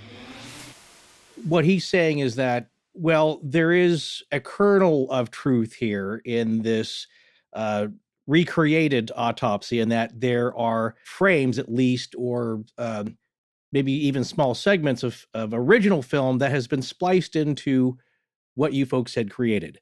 But as we all three of us know, having worked in film and video, 1 or 2 frames even, or 5 frames or 10 frames, as you said, it goes by very fast, so 30 frames per second. That small amount spliced into another film is going to jump visually. You will see it, and it'll be startling, even if it's a few frames. Even if you have a whole shot, like you coming around the side, and that's real, that's not going to match. So that whole argument seems to be a little shaky. They haven't thought beyond what's real and what isn't, right? Because it's a big fictitious thing now. Just plow it all up, and you know what? It'll just wash by until someone starts to look at it closely, right? When you start to look at it closely, the only thing that can be in this film, if it was real film, I'm telling you it isn't, right? But if we're going to go down that road, the only thing that they can put in there that would not stick out would be flashes of nothing. Because if you put a shot of the alien's head or the leg or whatever, it would flash up and jar because nothing else matches with it. If you consider how difficult it is to marry a shot on the fly, you've got a camera which is now moving on every axis and every possible level to get a leg to line up with an original piece of film and film it handheld so that it marries It's impossible. If you had a control rig, just because people listening now will say, it's possible. They could have had a rig and they could have had, no, let's qualify it. You would only be able to marry up a shot you've already shot, not a shot you were given. You shoot the shot and then you would shoot it again. And then these two shots will marry because the camera's moving at the same speed in the same direction, exactly the same trajectory as the previous shot. But if I've got a loose shot here that I didn't have anything to do with, and I now have to replicate it, the amount of movement that I have to replicate on that camera and the speed and the whole thing, do you know what? It can't be done. And I'll go back to something I told you before, which was equally, if you have a shot which doesn't cut at the front end here, and it's a close-up of the head, and it carries on moving and tracking, and it carries on moving, and now you see the whole body, and you then say, the end shot is the real shot. It can't be. That whole one continuous shot belongs to itself. So if you take the head on its own, if it had a table in the middle, it's not a real head.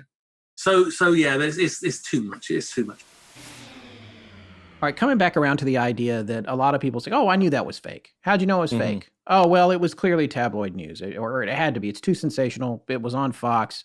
It's not a real creature because of X, Y, Z. The objects in the room aren't right for the time. Oh, I can tell it was shot in England. I can tell those aren't real pathologists. But here's the thing. Nobody could say that. All they could say is, it's not real. I just know it's not real. So that probably was the heaviest lift that Spyros did. Even if people were doubtful of its veracity, he didn't leave anything in there that would allow you to see that crack in the curtain, that allowed you to peek through and see what was going on, because he was so meticulous and careful about it.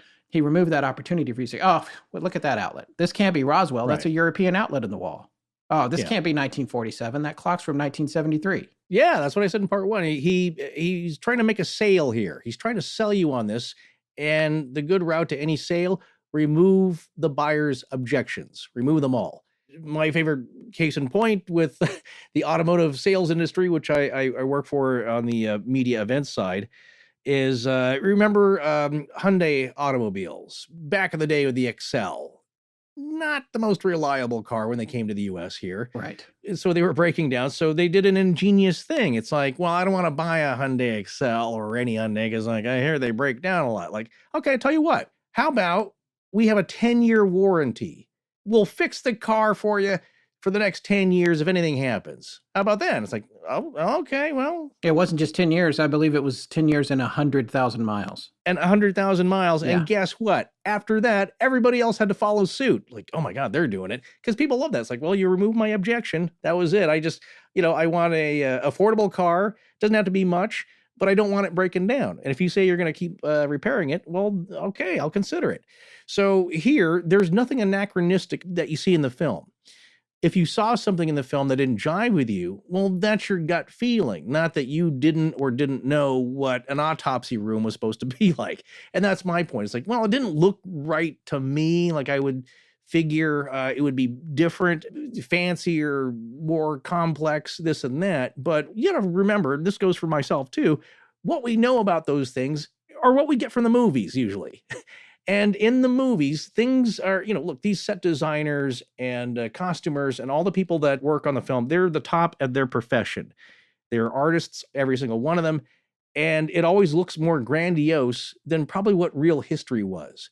That includes the Old West, ancient temples you see. It's going to be bigger and better than what the real thing was. So you have to keep that in mind too. But, really why that worked is that, he tried to think of every possible thing that might give it away. From the phone on the wall, to the outlets, as you say, to the hertz frequency, the power flicker. I think on a camera setting, I think you have a choice, at least on video cameras, of a 50 hertz or 60 hertz cycle. Well, yeah, the other thing here he was dealing with, and it's not something that I guess most people know, but it's a different television system in Europe versus the US. It's PAL versus NTSC. And he's trying to create something that is going to look NTSC in an entirely PAL world. And there's a PAL frequency. So yes, there's a difference between 50 hertz and 60 hertz in the wall sockets and the fluorescent lights, which the flicker would have been off if he didn't match the flicker and the fluorescent lights to the NTSC cameras. If he had been using video cameras. Here's the other thing is that the power, the frequency cycle of power in England is 50 hertz versus 60 hertz in the US. Right. But he needs this film to look like it was shot in the United States. So he is syncing the fluorescent lights to a 60 hertz cycle. Yeah. Just in case anyone tries to count the flicker of the fluorescent lights on the film and determine that it was 60 hertz. Because if they saw that it was 50, then they could be like, oh, this was shot overseas. This wasn't made in the United States. This might look like the US, but it's not. So that's every detail. He's removing all of those possible weak links in the chain. To reiterate the point, no expert at the time could come out and say, no, totally a fake, just from what I know professionally. Right. And yes, as we've talked about before, some of the opinions that you saw on Alien Autopsy, fact or fiction, were left out. We're going to get into that a little bit later on about for the director John Jobson. But, what you saw there could not be immediately debunked. So that's Scott's point here in the cold open, was that that feeling you got, well, that's a hunch, essentially. You can't definitively point to something and say, gotcha. Because I planted a number of seeds which answered questions. One question is, why are you not getting the best shot? And these are the seeds.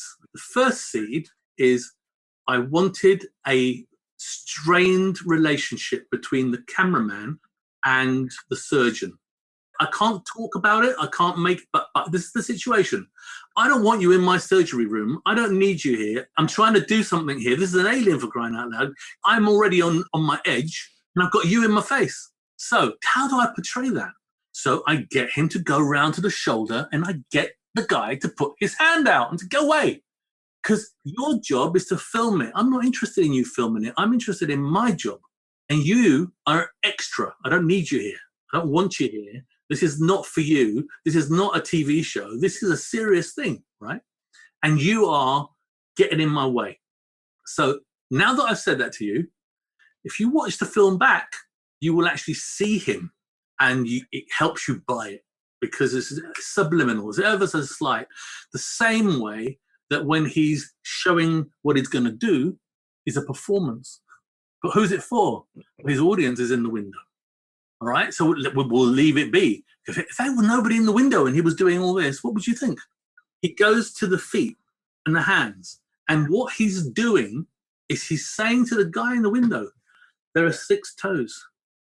Now, if that guy in the window wasn't there, he wouldn't need to do that, and he wouldn't need to talk about it because the nurse or the assistant is going to write it down on the notes and taking notes the whole time, right? So he is, in a way, performing for the guy in the window.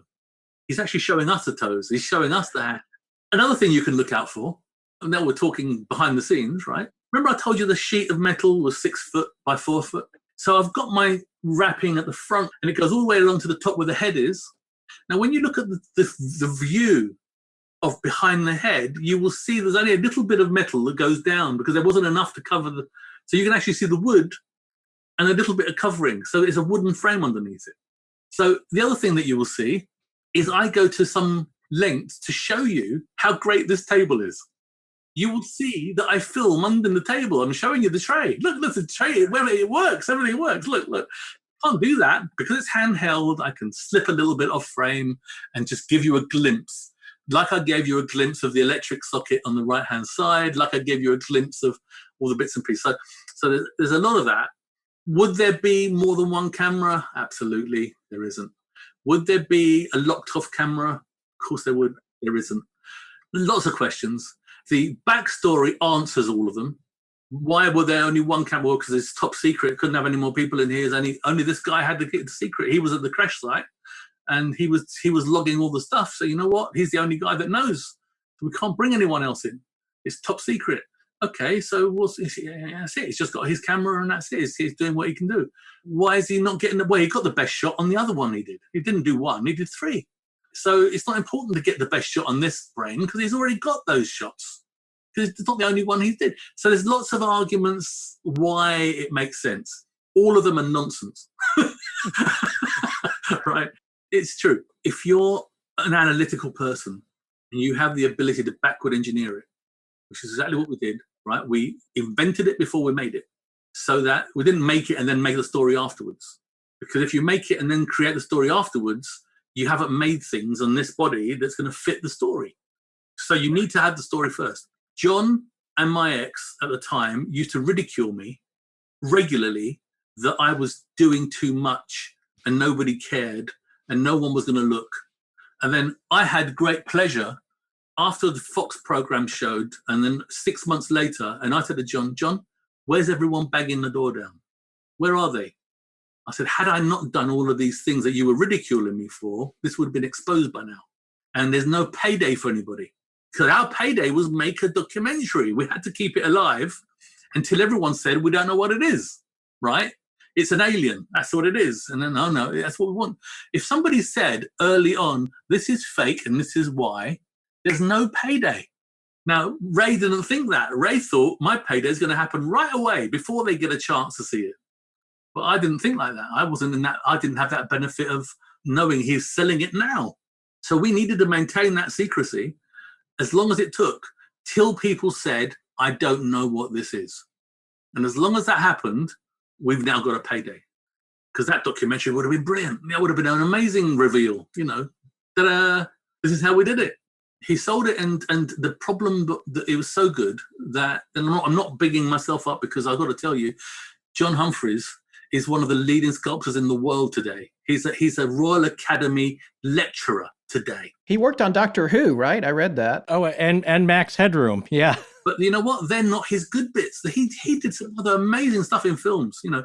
So this is no chump. My ex did all the research, and she used to work for a government body at the time. And she had passes to get into libraries and secret, you know, there's a big medical library in Marylebone. You have to be a doctor or government to get into it. And she was able to go in and research not only how do you do an autopsy, but how do you do an autopsy in 1947? But not only how do you do an autopsy in 1947, how do you do it in America? These are details that were so important. If we did an autopsy 1947 UK, it would be found a fake straight away because the procedures, the tools, the methods, everything was wrong. They were different. And that's a level of detail that you don't know till you scratch the surface. But we did the cameraman statement. I flew to Los Angeles and Gary Shewfield went to New York and he flew in from New York and met me in Los Angeles. And I bought, I think it was either ICA or a JVC, I can't remember now, but it was an American brand, I can't remember. But it was a VHS, NTSC VHS camcorder. And we were going to throw it away. Don't need it. I can't use it, right? Because I just need to film NTSC camera original footage and then send it to England, right? Now, if it wasn't, I can tell you it's been transferred. So if I can tell you it's been transferred, anyone can. So I couldn't take my camera and go to America and film it. So that was all part of the budget. I had to buy a camera. I didn't have time to hire one. I didn't have time to find people. Just go very, very quiet. So if I had to hire a camera, I'd have to give you ID and hire a camera and be in the system. You don't know who's watching. You don't know who's listening and who's looking. So I bought a camera. We shot it on this camera and I left it in the States. Okay, this is our last segment with Spyros, who we can't thank enough for his time. Again, a detail-oriented guy. And the last thing we wanted to ask him is, where is everything at now? What's going on here 25 years later? And most importantly, what's going on? He seems to be locked in this battle with Ray Santilli. What's going on with that? I did ask Santilli to come clean. I said, I'm writing a book, and you don't come out very good in it. I've actually written it 3 or 4 times because I wasn't very kind a couple of times. And it's not my style to do that. But I was telling the truth, you know. Still, I thought, no, this is not gracious. I'm not coming out gracious here. I'm taking no prisoners, and it's not my style. And I rewrote it several times. And he's a more palatable villain than he was before. But I gave him an opportunity, and I gave John Humphreys an opportunity to come clean. Because I'm going to spill the beans. And I said to John, here's the thing with John. John, you contributed to the design, and I want you to share the copyright. I don't want you any time later to say, I ripped you off, or that I did something without you. I want you to be part of this. But if you're saying you saw real film, then you and I are not on the same team. And he said, well, I have to say that now because I said, no, if you're going to take that, then I'm going to copyright the film in my name, because you're saying you copied it from something else. It can't be your copyright now. So if you're going to stay to that story, I'm going to reveal that it isn't real, and you're going to be the guy that lied. So as long as we're understanding that this is the situation, are you saying to me, you can have the copyright, I don't want it? Because this is time now. This is the time to say it, because I'm going to get it and you're going to be without it. No, you can have it. Okay, great. Thank you. Tick that box. Next thing. If you don't tell the truth now and then later you come out as a liar, how would that leave you? How would that leave you? Because there is a fraud involved, and I don't want you to be an accessory to that fraud. So point 2, how do you feel about that? And his answer was, I've got nothing to do with anything. I'm not going to speak to anybody anymore. I'm not going to do any interviews. I want to speak to anybody. I'm just going to go and get on with my life. I don't want to know, right? So, okay, John, that's fine. I had that conversation. That's done. I had the conversation with Ray. And I said, Ray, this is the situation, right? It's my film. I want the credit for it. I want to make my money on it because I've invested. And I said, and you either tell the truth or I will expose you. So what do you want? And he said, well, we can work together. If you say there was original film, it's a better story. And we can go together and I'll tell people how great you are. And I said, I don't need you to do that. I'm not in it for an ego trip. I'm in it for the right thing, right? I painted the Mona Lisa and I want the credit for it. This is a historical thing. No, it's a shame we can't meet in the middle. Okay, we're not going to meet in the middle. So I've done the right thing. I've given them the opportunity to do the right thing. Now I've got to do my own thing. So the conclusion is this. I want to make a feature film. I've met a couple of people who are in the business. They've worked with John Lucas. They've worked with a number of people on very high profile projects. They're big fans of the Alien Autopsy. In fact, the reason they got into business was because of the Alien Autopsy. They saw it, thought it was real. Now they're in special effects. They're in special effects. So I love that. I love the synergy. So we're going to do something together. Meanwhile, there's a 6-part TV special, which I've been asked to do, which I might do depending on the feature film, depending on what. I don't want to conflict. So that's where I'm at. Now, I've nearly finished my book in terms of release. I wanted to have it out for the 25th, for the anniversary. That's full of stuff. One chapter is the story, just the story, the fictitious story of what this alien is, and then it's everything else. So everything we spoke about, plus a lot more. So on the 25th, I'm going to be taking pre-orders. It's going to be released at the end of the month, and it's been a long time coming. So you know what? From that book, some things will come. Philip Mantle said something to me a little while ago, which was, this is never going away. And he said that to me 15 years ago. And I said, Phil, no one's interested. It's 10 years ago. No one's interested in this anymore, right? He said to me, it's not going anywhere. He said, it's in pop culture now.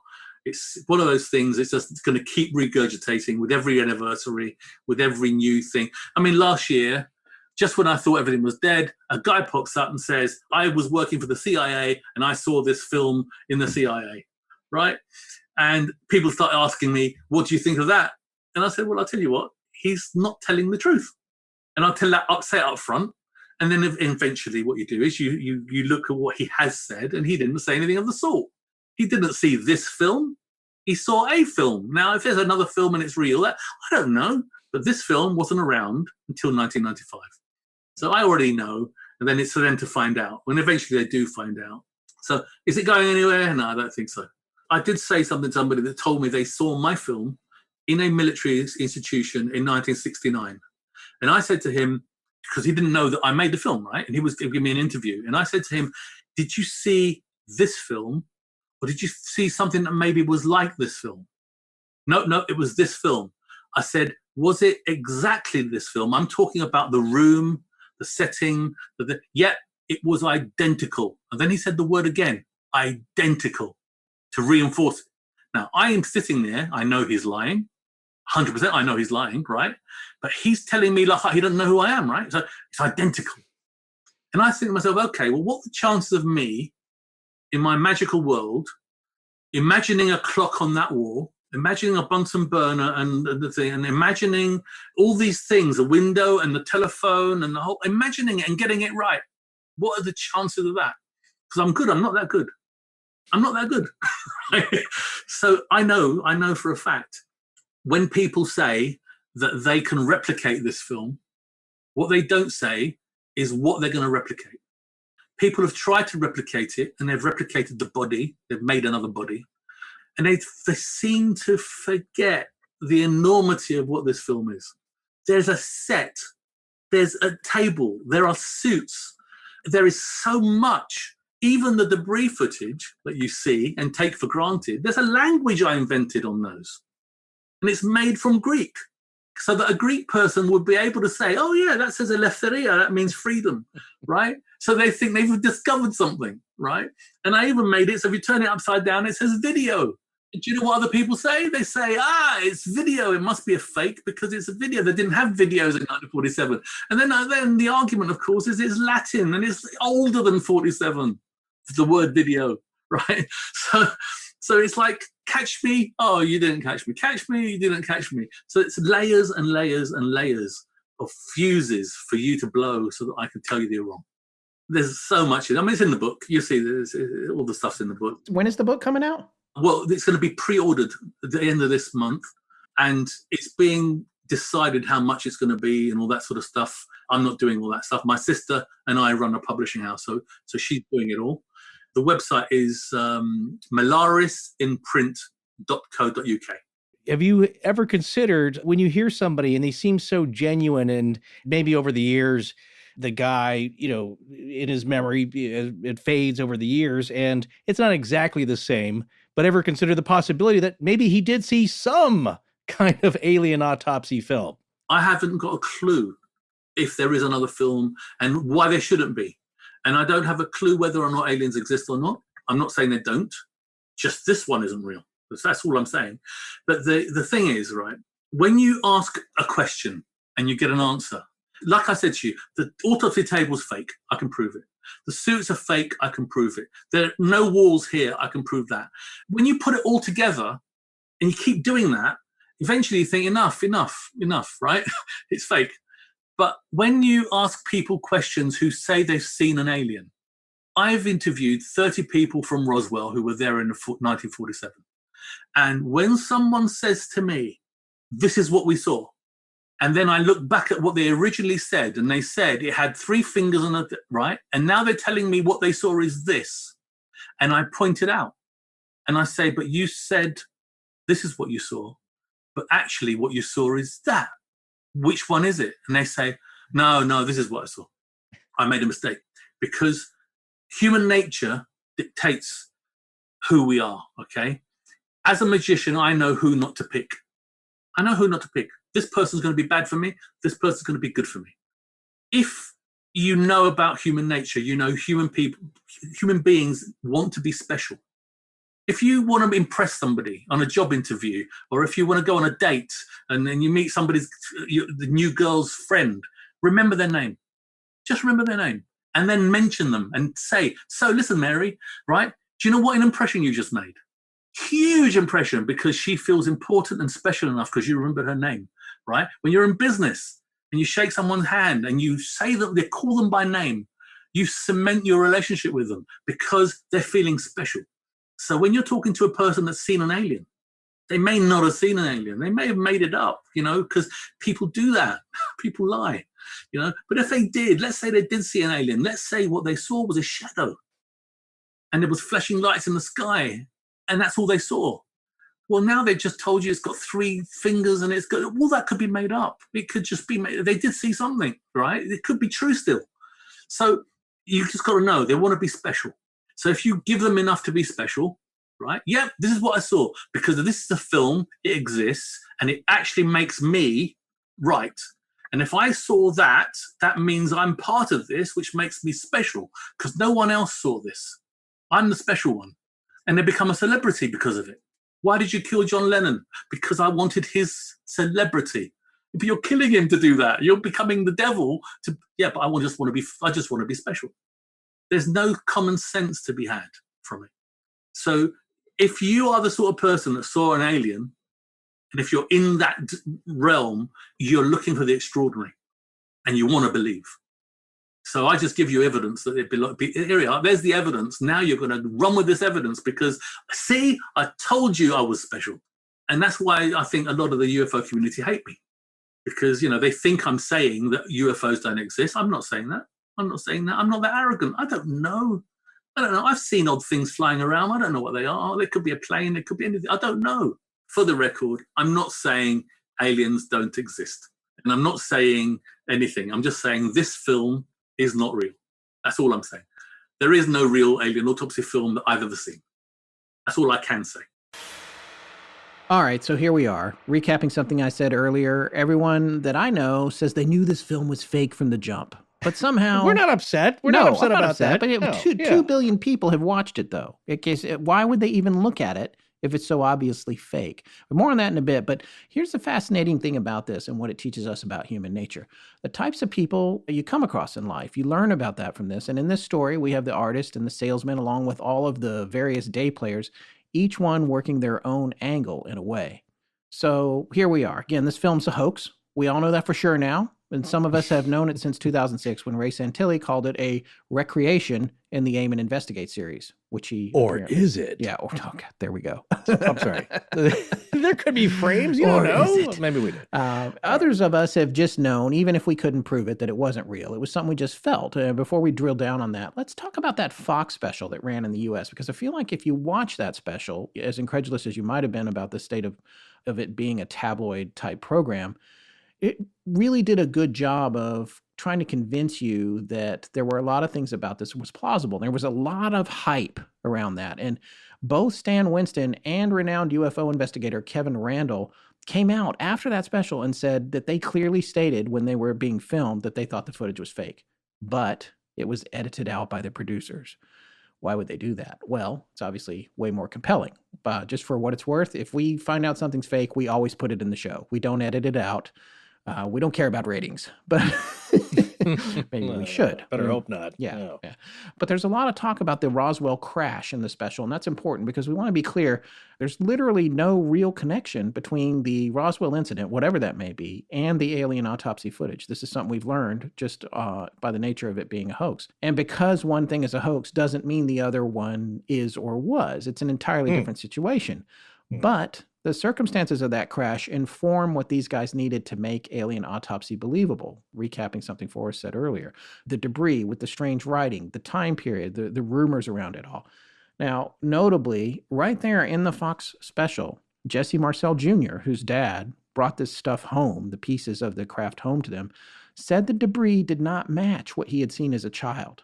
And they left that in the Fox special, which I thought was pretty interesting. And I remember one of the things he said, I believe, was that the I-beam with the writing on it looked different. It was much bigger, he said. He said the scale wasn't the same. That in itself, and I should have latched onto it back then. If I had, like I said, I was, 25 and stupid back when I saw this. Not that all 25-year-olds were stupid, but I mean, after all, like I said in part one, I was taping stink bombs to chairs. So that was brilliant. Yeah. But my point is just that when that guy said that, this is the guy who was exposed to the original evidence, even if the Roswell crash was some kind of military experiment. Let's say it was a weather balloon or a balloon. I've since read that it might have been a balloon, not a weather balloon. Maybe the weather balloon thing was a cover-up for the fact that it was a balloon that was designed to determine whether or not the Soviet Union was detonating nuclear weapons at high altitude. Well, let's say it was that. And by the way, Forrest, this is something that occurred to me about that, like the I-beams with the weird writing and the hieroglyphics, which a lot of people are like, oh, no, it's like Kecksburg and da-da-da. The bigger picture to me is if you're working on a top secret project for the U.S. military and you have an object that no one's ever seen before and you do run the risk of it crashing down to Earth, what better way from a psychological operation standpoint than to put some funky writing on it to make people think when they come across it, not that it's a U.S. military asset, especially if it might crash in a foreign country, but that it came from deep outer space. Wow, you were just chasing your tail there. No. That is logical. Think about it. That's what I would do if I was developing like something and I'm like, I got to worry about it coming down in a foreign country. Why not put this crazy googly language on it so that people won't come up and be, oh, that's Russian. That's Russian writing. Oh, that's U.S. This is clearly a U.S. asset. We don't know what it is, but it's U.S. War begins, or we need to steal this technology. Yes, it's interesting. I'll give you that. But what I will say is that any piece of machinery that is Earth-made, there's very smart people that can figure out the forensics on that and figure out where individual components come from. Hey, I'm not saying it's going to work countries. in the long run, but it can be enough to throw off the scent initially. I would say that that's a smart psyops idea combined with something that maybe is genuinely scientific. Yes. But of course, that is one big theory, as we all know, and we're not going to debate Roswell here.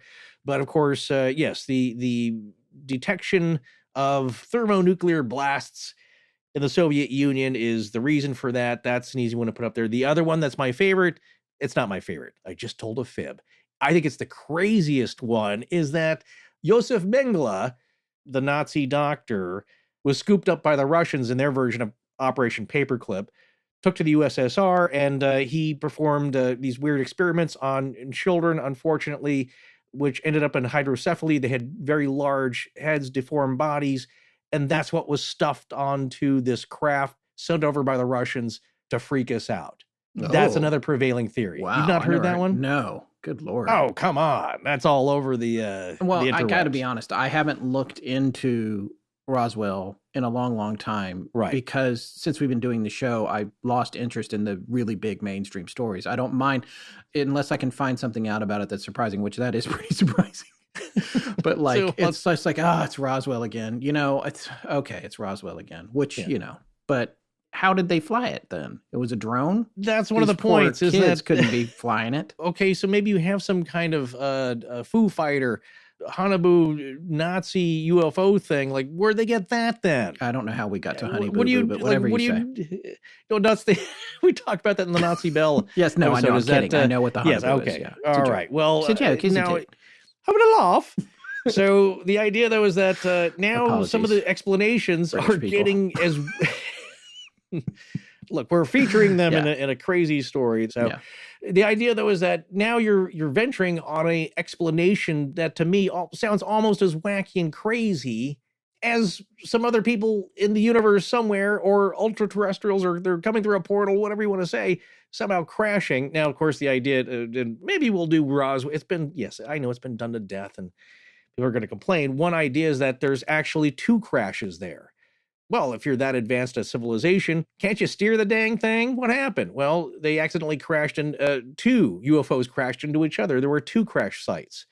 It's a rich tapestry of strangeness and conspiracy and cover-up and the UFO lore. There's all these kind of theories that pop up that are, to me, just as wild as two UFOs crashing. That, to me, now you're going to have all these other conspiracies by foreign countries, and that's my whole thing. It's like when you kind of get desperate for a rational explanation, the rational explanation sounds more desperate and crazy than the irrational one. Well, I absolutely agree with that. You're right. I think that can easily happen. Well, coming back to the special and wrapping up what I wanted to say about it. Yeah. There were a lot of things they noticed in it, or that they did. And here's the bottom line. It was propaganda. Technically, it's propaganda. I studied film in college, and we learned all about propaganda films, and it's really fascinating. And it's just about how much power you have just by the way that you share the message. And that's what the Fox special was. For example, they talked about the phone being from 1937. They only talked about the things that they knew would reinforce the idea that the film was real. And for me, that part that kept the doubt in my mind, again, and I've said it before, but I'm going to say it one more time, is that this gentleman, Lawrence Kate at Eastman Kodak, who looked at the edge symbols and saw that the diamond and the square were on the edge code there. That meant that it came from either 1927, 1947, or 1967. And then he added that the 1927 film was different. It had a corrosive coating. I don't know if it was sailor's nitrate back then, but for whatever reason, it wasn't 27. So it would have had to have been 47 or 67. And keep in mind that Larry Kate was the guy Fox asked to comment on the film stock authenticity and explain the edge symbols back in 1995 when they did the special. But he is not the original guy that Spyros showed the film to in Rochester, New York. There was this gentleman named Bob Schell who was a renowned photographic consultant. He had a whole lot to say about this back in the day. In fact, he was on Coast to Coast with Art Bell talking about it. And he was like, you know what? Kate is just a salesman at Kodak in Hollywood. He did not work at their Rochester location where Spyros originally took the film. Schell also said that he himself did some preliminary analysis on Alien Autopsy at one point, and he pointedly stated that the film that he saw coincides with a type of Kodak film previously available that had very little fogging. His contention was that if Alien Autopsy was a hoax, it was shot many years before 1995. It still seems like maybe Spyros just had him fooled, but Schell's story could be a whole episode in itself. In fact, he was eventually convicted of involuntary manslaughter in an unrelated incident. But getting back on point here, remember when Spyros originally showed that film to the examiner at Kodak in Rochester, he pulled out just enough of it to show frames where you could see the alien. And then he ran it back, because the edge symbols are spread out kind of far. So it makes sense. You have to find the spot where the edge symbols are. He ran it back and he was running his hands along the edge, and he could feel that splice between the Fujifilm that they had shot Alien Autopsy on and the original 1947 Kodak film that they bought to make it all seem real. And when he felt that splice go through his fingers, he then showed the edge symbols to the examiner Kodak, who said, oh yeah, okay, well, these are those symbols for 1927, 47, or 67. And he wanted to check out more of it and do some chemical analysis on it. But Spyros postured him and was like, you know what? No, we're not doing that. We can't leave this here. It's too valuable. And we're going to leave. We don't need to know what you think. And at which point the guy's like, no, I'll tell you what I think. That was a masterstroke, because that whole Kodak certification, that was the part that for me, even 25-year-old me, was like, I can't get past that. I can't get past, even if this is a hoax, is it a hoax from 1947? Like, I don't, that was the thing that hung me up. But in hindsight, and I talked with Spyros about this a little bit, it's not in the final cut of the show. We will later be publishing a much more full version of our interview with Spyros on Patreon. We took a note from our listeners and decided to make things shorter, believe it or not. What? Oh. Yeah, so there's more stuff that he said, and you'll be hearing that on Patreon later. We may possibly even be doing one with video way down the line, because we did record it on Zoom. But I haven't looked at it yet, so I don't know if it's usable. But the point is, the things that I talked about with him that got cut out was that I personally, after 20 plus years of working in the business of post-production, I could easily now see that the grain was digitally introduced, that it was a digital kind of grain. And also I felt like the contrast, there was way too much to it. The blacks were crushed down way too dark and the white was too bright. And so it had an overall effect of an applied filtration to it, but I never could have spotted that back when it came out. So that observation, even from me, it's like, oh yeah, this has to be fake because look, it's digitally altered. That's something I couldn't have said back then, and I can say it now in hindsight, like a lot of people can say about a lot of other things about it. But again, the biggest thing for me that kept me wondering what if was the edge code and the idea that the film had been made in 1947. Yeah. But, in my gut, like a lot of listeners, I knew it wasn't real. I just couldn't point exactly to why. So, but that's your instinct. That's my instinct, and you should always trust those. Well, where's the 35 millimeter film of Belloc opening the Ark of the Covenant in Raiders of the Lost Ark? Yeah, good question. Well, it got fried. Yeah. By God, I think. Right. But the idea, no, my point earlier, all these extraordinary events do get filmed. The film goes somewhere. That film, if not all melted, would have the proper edge coding. And if you could produce it, would go a long ways to a thorough examination. But that also goes to my point that anything extraordinary, they're going to make a note of it. They're going to record it somehow. So, but yeah, you're right. That did go along. I felt the same way. It did go a long way. So what Spyros said, once you have established that and that gets out there, it's like that press release idea we talked about, is that you don't have to fake DNA. You don't have to produce a body. You just have to announce that that objection has been taken care of. Yeah. Don't look here anymore. And that's what Spyros said. We're done. As soon as the guy, somebody at Kodak said like, well, yeah, it's possible. That's what you hear. That's the soundbite, and that's what you go with. And, well, yeah, and I did too. It's like, wow, that did make me question. Well, and imagine if you take someone like Spyros, and instead of him being an entertainer and doing what he's doing out in the world, he works for a branch of the military. Yeah. Imagine how effective he would be at controlling the narrative of something and faking something, especially now with the technology we have now and his determination to, or attention to detail. He told us after our interview that Ray he thought made up to $18 million off of licensing Alien Autopsy. which is not bad, springing from a trip looking for home movies of Elvis in Cleveland, if that part of the story is even true. Hoaxing appears to be big business if you do it right. But how many people could have paid as much attention to detail as Spyros did back then? Nowadays, you can literally pull any video of the sky down off of YouTube, pop a UFO into it in After Effects in probably less than an hour. And if you spend a whole day on it, you can make it look flawless. These special effects, though, they were all in camera. You wouldn't even attempt to do something like this in camera today. You do it with CGI, computer-generated images, and it would look pretty good, but in my opinion, it would still look fake. Someday that won't be the case, but we're not quite there yet. In some ways, the CGI gives you so much control that it's harder for you to not go too far with it and make it too unbelievable. And that's the nice thing about doing something in camera and practically like Spyros did. You don't have that control. Oh, we can't change the texture of its skin. We can't do, so we got to make it simple. We got to keep it simple and analog. And for me, that was part of what made it seem more real, was like, oh, well, we're not applying the kitchen sink in terms of effects on this. This is just X, Y, and Z. It's more organic, which maybe is more what an alien would really look like. I don't know. Here's the other thing. Fox purportedly knew that it was fake when they made the special. So why wouldn't they say so? Well, it's convincing enough to make money on. It seems to me that most people that were involved in the distribution of it thought it was fake, but didn't really decide it for sure until they met Ray Santilli. Something about him convinced them it might not be on the up and up, apparently.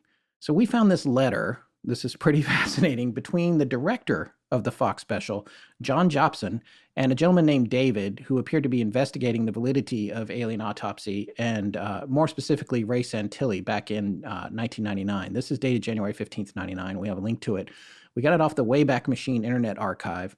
This is for a website that's no longer up. And the subject line is titled Additional Insight on the Alien Autopsy. And this is an excerpt of the letter from the director of the fact or fiction Alien Autopsy Fox piece. I can certainly fill in a few blanks with regard to my own experience on the film, my time with Santilli, and private investigator Bill Deere.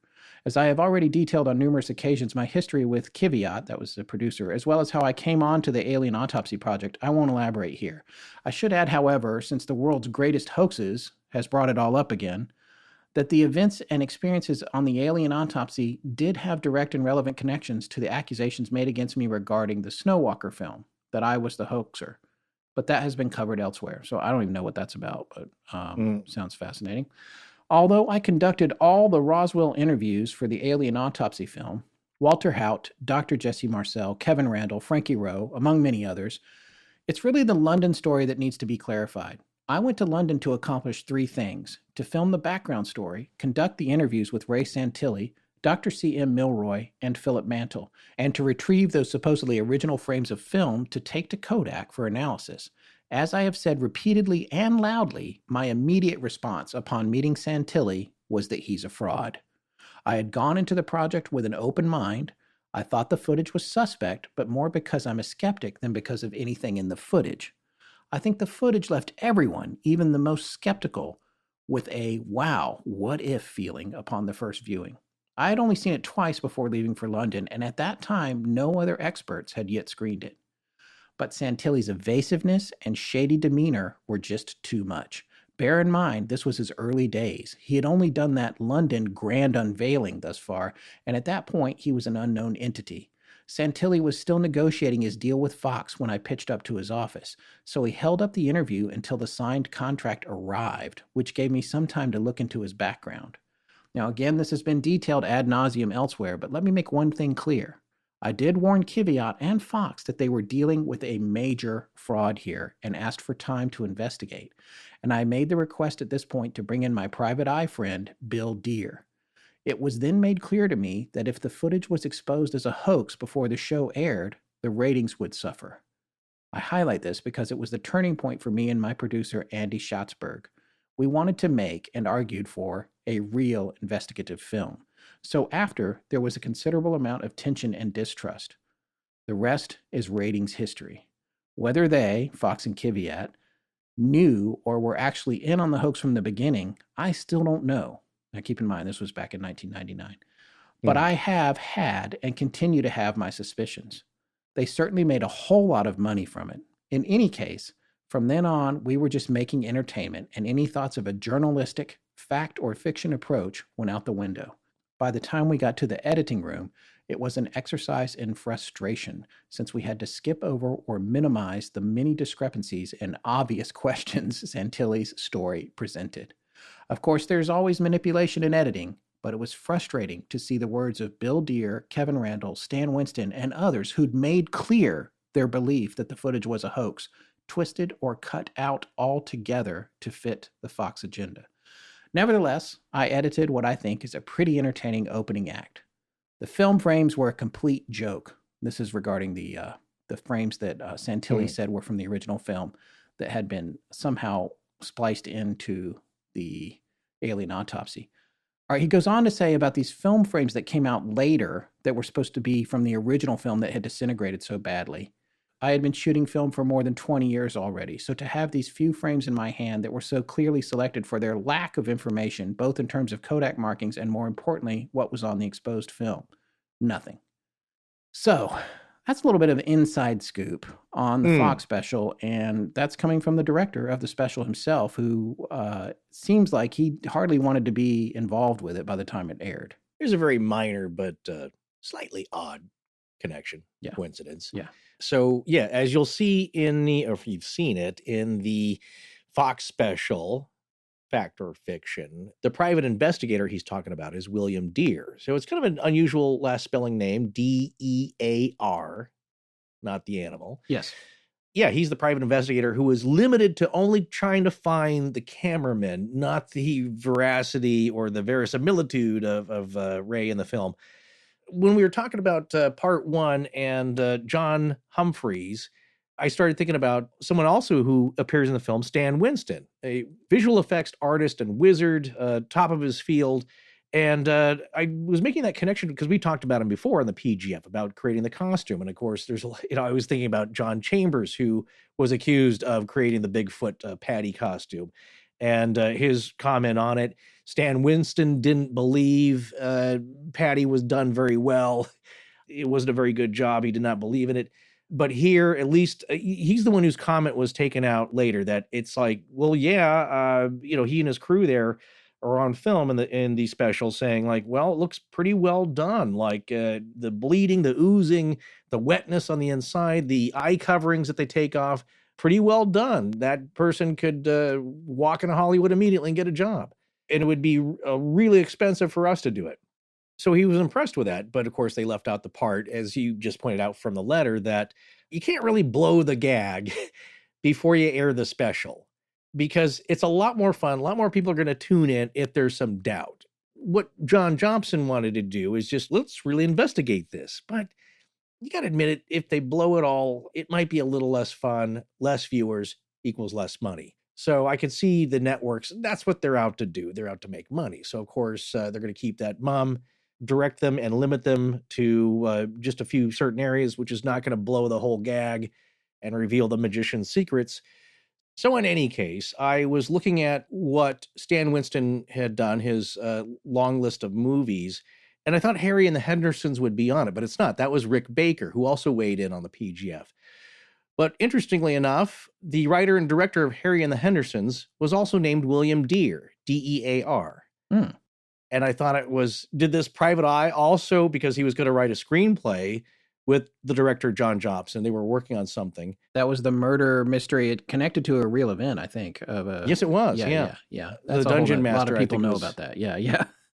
Right. So anyway, just an odd connection, but you'll see there's always a confluence, as with this, with special effects people being brought in, because what can you trust when you see this? And of course, we've been talking about movies quite a bit, because when somebody presents some visual medium, like, well, who do you ask about it? You ask filmmakers about it. You ask professionals, could you splice in a couple of frames and make it possible to have old footage mixed with new? Could you make a dummy like that would appear to be real? How do they do that? And so those are the experts we ask. And it may sound trivial or trite to always be consulting Hollywood on these kind of things, but when it comes to what people are presenting as evidence, like I said, special effects wizards, UFO footage, all this media that's really probably the best and only thing that people are going to believe if they're going to believe anything other than a personal experience. It's going to be a piece of footage that is presented. So who do we ask about that? Anyway, strange connection, I thought. Since we're going on and on and on about the PGF, the Patterson-Gimlin film, did you ask Spyros about it? Oh, you bet I did. I'm not an expert on it, but could I replicate it? Yeah, absolutely. Is there anything special about it? No. And why do I say that? The movement. Like, for example, my nephews are very athletic and they are very agile. And I say they're like cats. And what I mean by that is they move in a way, like one of my nephews is a goalkeeper. He flies through the air like a cat. And only somebody that studied that can know what I'm talking about. This guy walks like a man. If you look at different species, they walk differently, they move differently.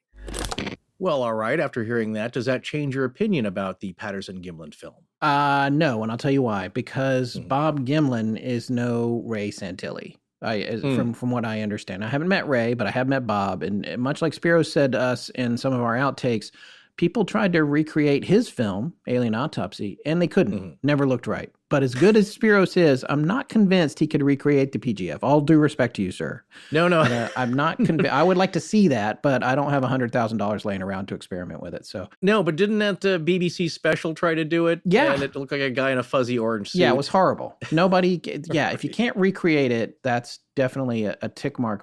But I will say that I might have approached our investigation into the Patterson-Gimlin film differently had we looked at this prior to that. So that's going to affect me moving forward. Okay. All right, man. Well, so as we wrap up these 2 episodes, I'm curious, what do you think about all this approach? I mean, this is a different show for us because it's like we just came into this, you know what, this is a hoax. Let's talk about how it was a hoax and why it can't be real.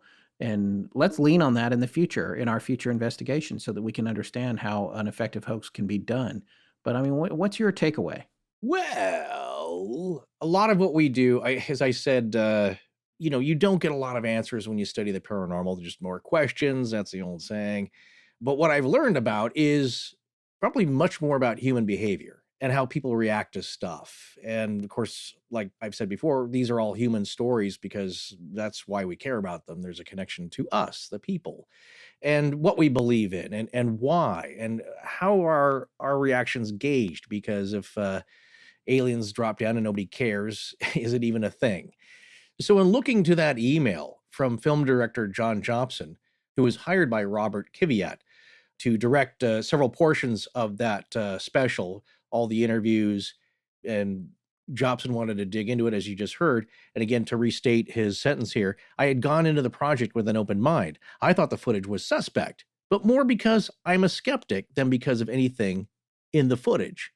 I think the footage left everyone, even the most skeptical, with a, wow, what if feeling upon first viewing. So that's interesting. I took that and I thought about that, and it's like, okay, so here's a filmmaker, and it's a callback to what Scott was saying about at least the film being decent enough and well produced enough that you can look at it and you can't immediately pick it apart. It might give you a feeling that there's no verisimilitude here, that there's something off about this. You're not buying into it. Then you have to ask yourself, is it because you are more of a skeptic than because of something you saw in the frame, in the field, or the mise en scène? Right. What's outside of the frame that you can't see? What about the world that the frame is showing you? Do you believe that? Do you buy it? So I think for me, in my conclusion on that part, it might be reversed. I was more skeptical from what I saw in the frame than going in being skeptical about the existence of aliens. So like I said, that was that feeling. That was my hunch. I couldn't prove it. I just got a feeling about it, looking upon all those elements. It's like, yeah, there's nothing in here. And again, keep it simple. Don't overload it where you're going to blow the gag because you did too much to a hoax. We've seen that too, I think, when people burst onto the media scene and there's too much story. They added too many details because they think people like, well, they're not going to believe this unless we throw a bunch of crap at the wall. to see what sticks. That's what you get yourself into trouble. And that's what I was saying a few minutes ago about the difference between being forced to do this practically and in camera and then having some giant computer with 75 different skin textures in it and all kinds of things that you can very easily create by pushing buttons. It takes a lot of time, a lot to render it and make it look right in the light and all that kind of stuff. But it's like then when you're throwing all that stuff in, it kind of contributes to that overall perception of how a liar provides too many details because they don't believe the story themselves. And what's happening here, what was so magnificent about what Spyros did, whether you believed it or not, was the economy of details. It was just enough to give you what you needed. And the fact that it was shot in camera and that it was done practically and that, you know what, all we need is 5 or 6 props and we're going to deal with the electricity and we're going to make sure you don't see any reflections of me in this not in a suit. He wore a suit as the cameraman, so that specifically in case a reflective surface caught him. So all that stuff and taking care of all those details, as opposed to sitting down with 25 guys in cubicles on a render farm, putting in every possible imaginable thing to make the mothership be the mothership, and like. Yeah, that is part of. I'm sorry, I'm hijacking your conclusion, but that's part of what I think is interesting. Yeah, so I totally agree. Like I said, it's you have that balance where. If it had been, what's a movie that I thought like had pretty nice, visually pleasing set design and art direction, The Shape of Water. And that's supposed to be late 50s, early 60s, I think, probably early 60s, and a lot of vintage stuff. But like, that's where you take an alien creature to perform horrible experiments on it. But then I think, like, would it be that elaborate? I mean, would it look like that? Well, we don't know. So there's a balance there. And I think for what Spyros and John did, it was just the right amount. And the proof of that is that it wasn't immediately debunkable. Right. And that for a few decades, it was just hanging out there like a big old matzo ball of doubt. It's like, who knows? I don't know. I don't believe it, but I can't disprove it. So now, in talking about the human nature side of it and what we learn, what did we learn from this, Scott? Well, I want to say a word about hoaxers, because it's also a point that you wrote for me to talk about earlier. I should probably get to that. Look, just because someone claims they hoax something, if we want the truth, you can't just take their word for it. It's human tendency. It's a human tendency to take the first and easiest claim in order to dismiss something uncomfortable. And the paranormal is quite uncomfortable to probably most people. That guy said he hoaxed it, so we're done here. It was a hoax. Let's move on. You know what I'm getting at? It's that, I should come up with a phrase for this. It's taking one little thing and extrapolating that for all cases. It's our old friend, as I said at the top of the show, it's our old friend infrasound. When you apply infrasound, some people, a very small amount, a fraction of people, see a gray blob in the corner of their eye. There you go. That explains all ghosts. Let's move on. That's all baloney. Well, just because somebody lays claim to something, I want to see the same proof. Getting back to Edgar Casey, I made this point on Twitter. If the cures worked, I want to see proof of that. If the cures are harmful and deadly, I also want to see proof of that. Show me where it says that. In either case, if somebody claims it's a hoax, like, okay, show me how you did it. Well, one, because I'm fascinated how you did it. But before I put this aside, put it on the shelf and say, mystery solved, I want to see proof of that too. So we have to look at even the claim of the hoaxer. Do they have proof they hoaxed it? Can they make a compelling argument for them being the hoaxer if they have no physical proof? At least for the PGF and Bob Hieronymus, for example, I don't see what he presented as proof, a claim that he used a football helmet covered in some horsehide or fake fur or whatever it was for Patty's head as being sensible proof. Right.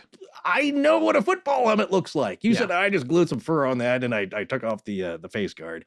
It's like, yeah, that's not what I'm seeing in the film. You're going to have to do better than that. Yeah. But a lot of people are like, well, there you go. Bob Hieronymus said he did it. Oh, and Greg Long says, oh, yeah, I saw him do the walk.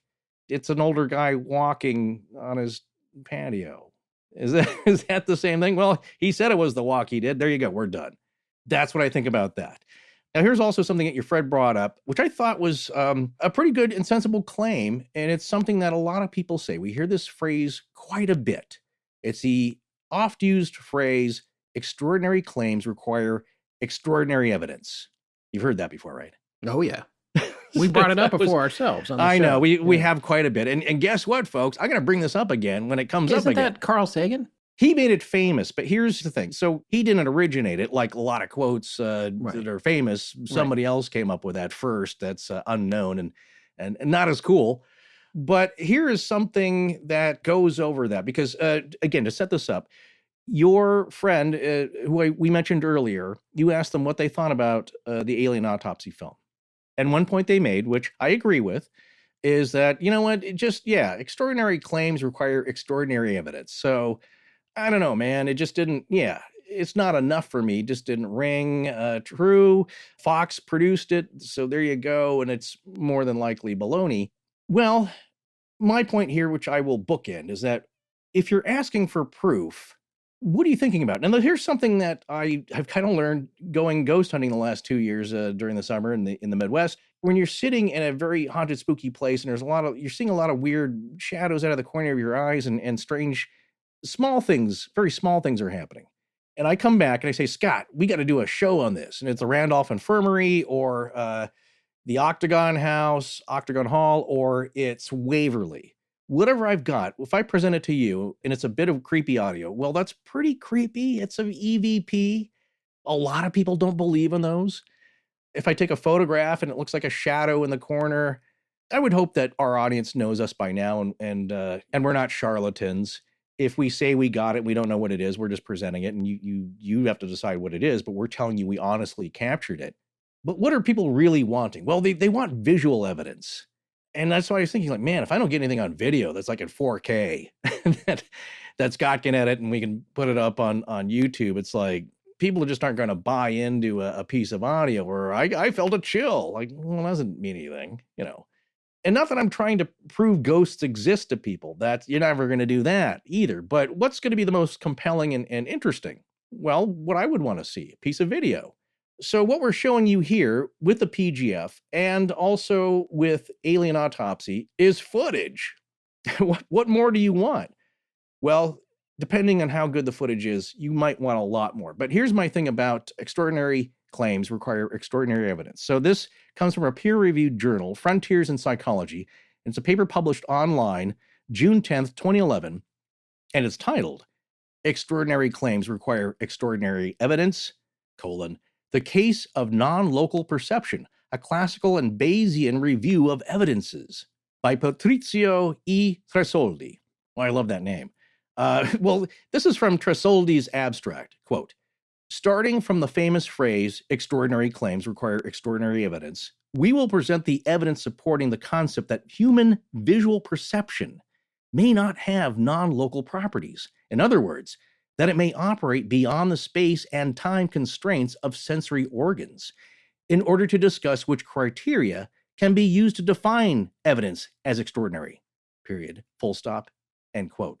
That sounds pretty interesting, doesn't it? Yeah, it does. Yeah, I didn't read further than that, other than the intro. But no, wow. So our human visual perception may exist outside of our heads. Now, that's a big controversial statement right there. Yeah.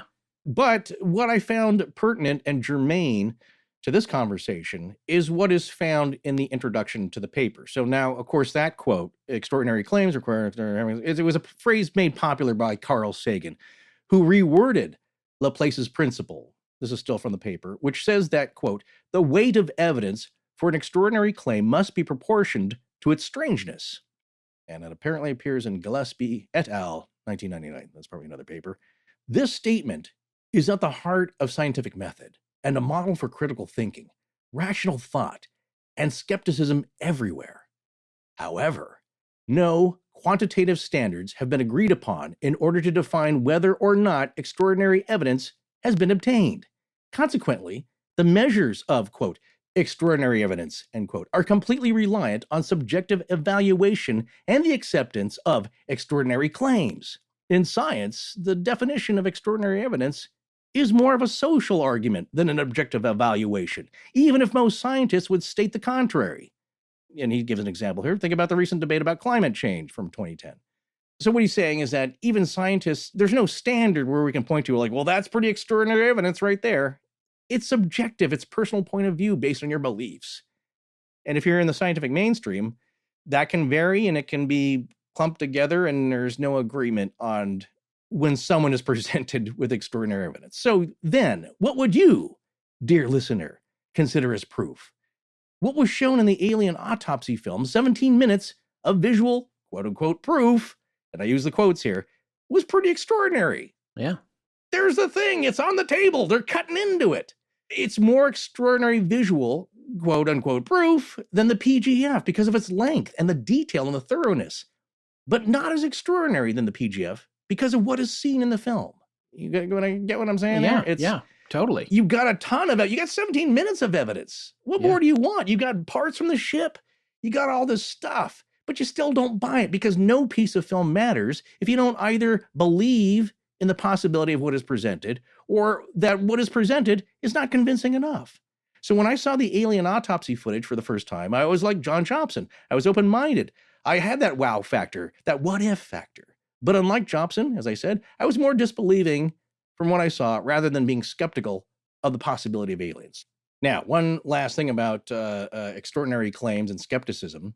I think also what we were trying to show here with covering this is that we've not completely gone around the bend. If we see something that's obvious, we're going to say it. It's just that, I have more things on the table than maybe most rational people. And I'm sorry to say that, but I just consider more things as possible. Well, another gentleman that we've mentioned before, Marcello Truzzi, and I'm reading his wiki page here. I've not written this out, so I'm going to take the lazy route, going to phone it in, going to read it in. He was a professor of sociology at New College of Florida and later at Eastern Michigan University. And he was one of the founding co-chairmen for the Committee for Scientific Investigation or Claims of the Paranormal, CSICOP. CSI Cop. Remember that? Yes, we've talked about them quite a bit. Yes, of course I do. Of course. And also, he's a founder of the Society for Scientific Exploration. But he has I don't think we got into this before, but because I probably didn't read down his wiki page far enough, but here's something he said about pseudoskepticism, which I found interesting because, again, like with this, I think the tone of your opening here was that people are being skeptical, but they're not sure why. Yeah. And I think it helps to know why you think the way you do and why you think the things you do, because that is also part of the show. That's what we explore here. The unexamined life is it worth living? Probably, but just a lot less interesting. So here's what the section on pseudoskepticism says. Marcello Truzzi popularized the term pseudoskepticism in response to skeptics who, in his opinion, made negative claims without bearing the burden of proof of those claims. So while he was a professor of sociology at Eastern Michigan University, he discussed this topic of pseudoskepticism in one of those journals there, the Zetetic Scholar. This is from Marcello Truzzi. He says, in science, the burden of proof falls upon the claimant, and the more extraordinary a claim, the heavier is the burden of proof demanded. The true skeptic takes an agnostic position, one that says the claim is not proved rather than disproved. He asserts that the claimant has not borne the burden of proof and that science must continue to build its cognitive map of reality without incorporating the extraordinary claim as a new quote-unquote fact. Since the true skeptic does not assert a claim, he has no burden to prove anything. He just goes on using the established theories of conventional science as usual, and that's in quotes, conventional science.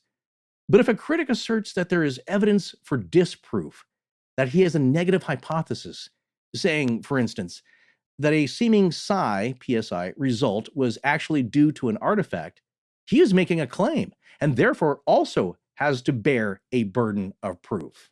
Kind of love that. It's a little dense for me. Can you simplify it? Because I'm saying is that this is what I'm saying. If you're a skeptic and you say, I saw alien artifact and it is rubbish, that is totally a hoax. It's like, well, what's your proof? Well, I just feel like it is. Right. That's not enough. Right. It's like Cyril Wecht, the notable forensic examiner. He says, like, well, a lot of the procedures look right. It doesn't look human to me. That's all I can tell you. And he may not believe it. I don't believe he was one of the gentlemen who had his comments edited out. He may not believe that at all, but he's like, well, look, all I can tell you is that, yeah, some procedures look correct. It's pretty wacky. Doesn't look human. I don't know what it is. That's as far as you can go. That's what I believe Marcello Truzzi was saying. You can't say as a skeptic, like, it's baloney and I don't need to prove it. I don't need to prove it because I Okay. just feel like it's baloney. Right. The burden is on you if you say that to back it up. Back up your words. Right. Put So your money what where is your your mouth proof? is. Yeah. Yeah. So that's all he's saying is that that's also a burden. So there you go. So he says the true skeptic takes an agnostic position. It's like, I don't know. And that true skeptic says the claim is not proved rather than saying it's disproved. That's the crux there. I could say it's not proved to be real, but I'm not saying it's been disproved because I have no evidence of that. And that's where you should lie. It's like, you can have your feelings, you can have your hunches, but you can't say it's baloney and I knew it because of this, because there is no this. Right. Okay, so here's something I'll finish up with. This is a statement from Susan Blackmore. Now, she's a parapsychologist. We've mentioned in our Life After Death series with Rich, we spoke about her because she started off being, I think, buying into it, being a believer, and then over the years she became more and more skeptical. And then eventually she became a PsyCop fellow in 1991. So as it goes on later here in the same section of the wiki page for Marcello, it says the term has found occasional use in fringe fields where opposition from those within the scientific mainstream or from scientific skeptics is strong. So that's what he means by where the term pseudoskepticism is found. And this is I thought, a funny quote from Susan Blackmore here, describing what she termed as the worst kind of pseudoskepticism. She says, there are some members of the skeptics groups who clearly believe they know the right answer prior to inquiry. They appear not to be interested in weighing alternatives, investigating strange claims, or trying out psychic experiences or altered states for themselves. Heaven forbid. Well, that's a little parentheses with an exclamation point. Heaven forbid. But only in promoting their own particular belief structure and cohesion. There's the nut of that. They're just out to repeat what they already believe. That's what I spent a lot of time on this. That's what I'm going with. And so it's all baloney unless it's what I say it is. She goes on to say, and I like this part too, I have to say it, most of these people are men. Indeed, I have not met a single woman of this type. End scene. So as you said before, yes, Carl Sagan popularized the term extraordinary claims require extraordinary evidence. And that became known as the Sagan standard, but it is derived from Pierre-Simon de Laplace. Again, that quote, the weight of evidence for an extraordinary claim must be proportioned to its strangeness. My point is, if you're looking at just a piece of evidence, I think we all go by visual evidence. We weigh that pretty strongly. It might be our benchmark here. But I don't think that matters at all unless you deep down buy into it. And that has a lot of factors. Are you coming to the table with an open mind and a hopeful belief that maybe it's true?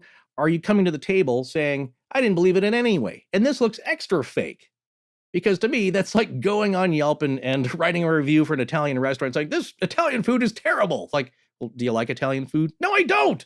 Well, you shouldn't be commenting at all. Right. You went in not liking it, and now you've proven it right. You don't like it. When you look at something like this, think about how you think about these things. Why does it seem like the burden of extraordinary proof has not been met with you? Well, we all have our reasons, but then ask yourself, what do you consider proof? And I don't think that, as Will Rogers famously said, people aren't convinced by argument. They're convinced by observation. So unless you were there, like with a ghost experience, or you were in the autopsy room and like, man, they cut that thing open and it stank. But man, it looks so real. And you were there and you realized it wasn't raspberry jam and it wasn't foam rubber. You're not going to know. But in this case, like, look, it's like what Scott and I said. We looked at it, it's like, it's not sitting right, but like, good job.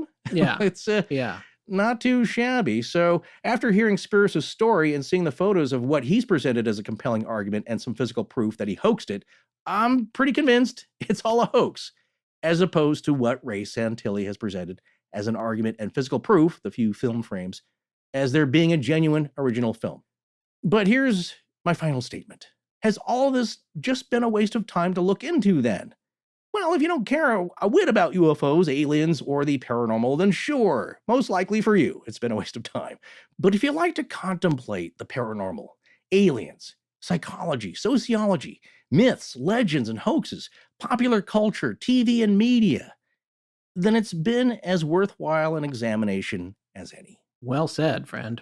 Woo! What? Nicely done. Are you still here? Oh my God! Well, no, I did step out for a haircut, and I went and got some dinner, but I'm back. Hey, you got to admit, I kept my ramblings to quite a minimum during the middle part of this. This is one of my favorite. There was a Spinal Tap special a long time ago. I think I've referenced this before. Where the guy does the drum solo, and during the guitar solo, and one of them goes out and gets a haircut during the solo. It's hilarious. That is pretty good. Well, here's what I'm going to say. My conclusions are a lot shorter and much more self-centered and less well-informed. Oh. But, for me, I was trying to wrap my head around why I wanted to talk about this and what I wanted to take away from it. And this show, this series, this idea of examining Alien Autopsy, a known hoax, has been a bit of an epiphany for me. And I'm going to say that, it's just not all that exciting. We knew it was fake from the start. So it's different. It's a different kind of show for us. But it's, I wasn't obsessing about Alien Autopsy at all. I actually hadn't thought about it much since it came out. I wasn't sitting around thinking, oh, we got to cover this. It wasn't even in our story folder. But when we were presented with the opportunity to talk to the guy who made it, well, that was the story for me anyway. Sure. Yeah, and I thought it was good to meet and interview someone so absurdly meticulous that this hoax convinced millions of people, if not more, there just might be aliens out there, and they may have visited us, even if they didn't already believe it for other reasons or other things that they had seen. So it doesn't matter what I personally thought about the film. The lesson for me in this series was that regardless of whether you bought Alien Autopsy as real or not, there are people out there capable of pulling something off that will be so good that if they don't come clean about it, you might wonder about it forever. To me, this is a powerful reminder that, like, for example, if the Sally House pushed my needle pretty far towards believing in things I didn't believe in before, Spyros Melaris and people like him, albeit they're very few and far between, I think, that are going to put this kind of dedication into something like this. But they're out there, and they're still trying to trick us. And we have to remember it every time we look at something on Astonishing Legends. Well, very well said, my friend. And I think your needle was moved because of what I was alluding to earlier. With the Sally House, you felt it. Yes. It wasn't a video I took and said, Scott, look at this. You're like, yeah, that broom handle fell over, you idiot. Like, that's nothing. What are you talking about? You were there. You felt it. You felt it was a physical, visceral reaction. And it wasn't infrasound. I can guarantee that. That's what makes the difference for you. And so now, though, when you compare this to examining what you've experienced here and how the sausage is made, how the magician does the trick, are you saying that you maybe believe in Sally House a little bit less? Not at all. I actually believe more in it. And that's because, as you just said, I was there. We were all there. Tess was there with us. Even my dad and stepmom were there. We were all there. That's true. I know we didn't hoax anything. I know for a fact that DR-60 was upstairs in a closed room by itself on an empty floor of that house in a quiet, tiny town. I know that was real because I was there. Like you just said, if you were in the room and you saw the alien being cut open, but like, who gets to be in that room? Who, nobody. So, or 3 or 4 people, if it's ever even real. But here's what else I know. If you're not there yourself, you have to always consider that someone like Spyros Melaris may have been, and he may have just tricked you. So for me, in order to become a better investigator, for the sake of our show from here on out, I'm always going to remember all of the time and trouble that Spyros and John Humphreys went to make Alien Autopsy. And I'm going to be honest with myself and say, even though I wasn't sure it was real, it left me with a what if. So I vow to remind myself that little ounce of doubt can be introduced by a determined but decidedly terrestrial and mundane creature, a human being. But just keep in mind, Spyros Melaris isn't saying that aliens don't exist. He's just saying that he created this one.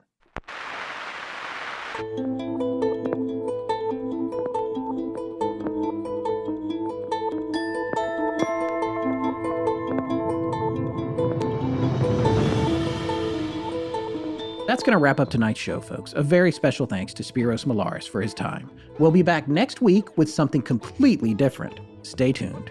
Please remember to support our sponsors. They help keep the show free and the lights on in Blanket Fortiana. Special thanks to John Bolin. Hey, this is Sean Nelson. TAILY. Wait, I think I see something. SKW. Our show is edited by Sarah Voorhees-Wendell and co-produced by Tess Feifel, who is also our head of research. Our theme, which is available as a ringtone, was composed by Judson Crane, and our sound design and additional composing is by Ryan McCullough. Special thanks to the Astonishing Research Corps. But most importantly, we want to thank you, our listeners. Visit our store at astonishinglegends.com or interact with us and other listeners on Twitter, Facebook, and Instagram. You can also support the show at patreon.com/astonishinglegends, where patrons have access to additional bonus content. No part of this show may be reproduced anywhere without permission. Copyright Astonishing Legends Productions. Good night.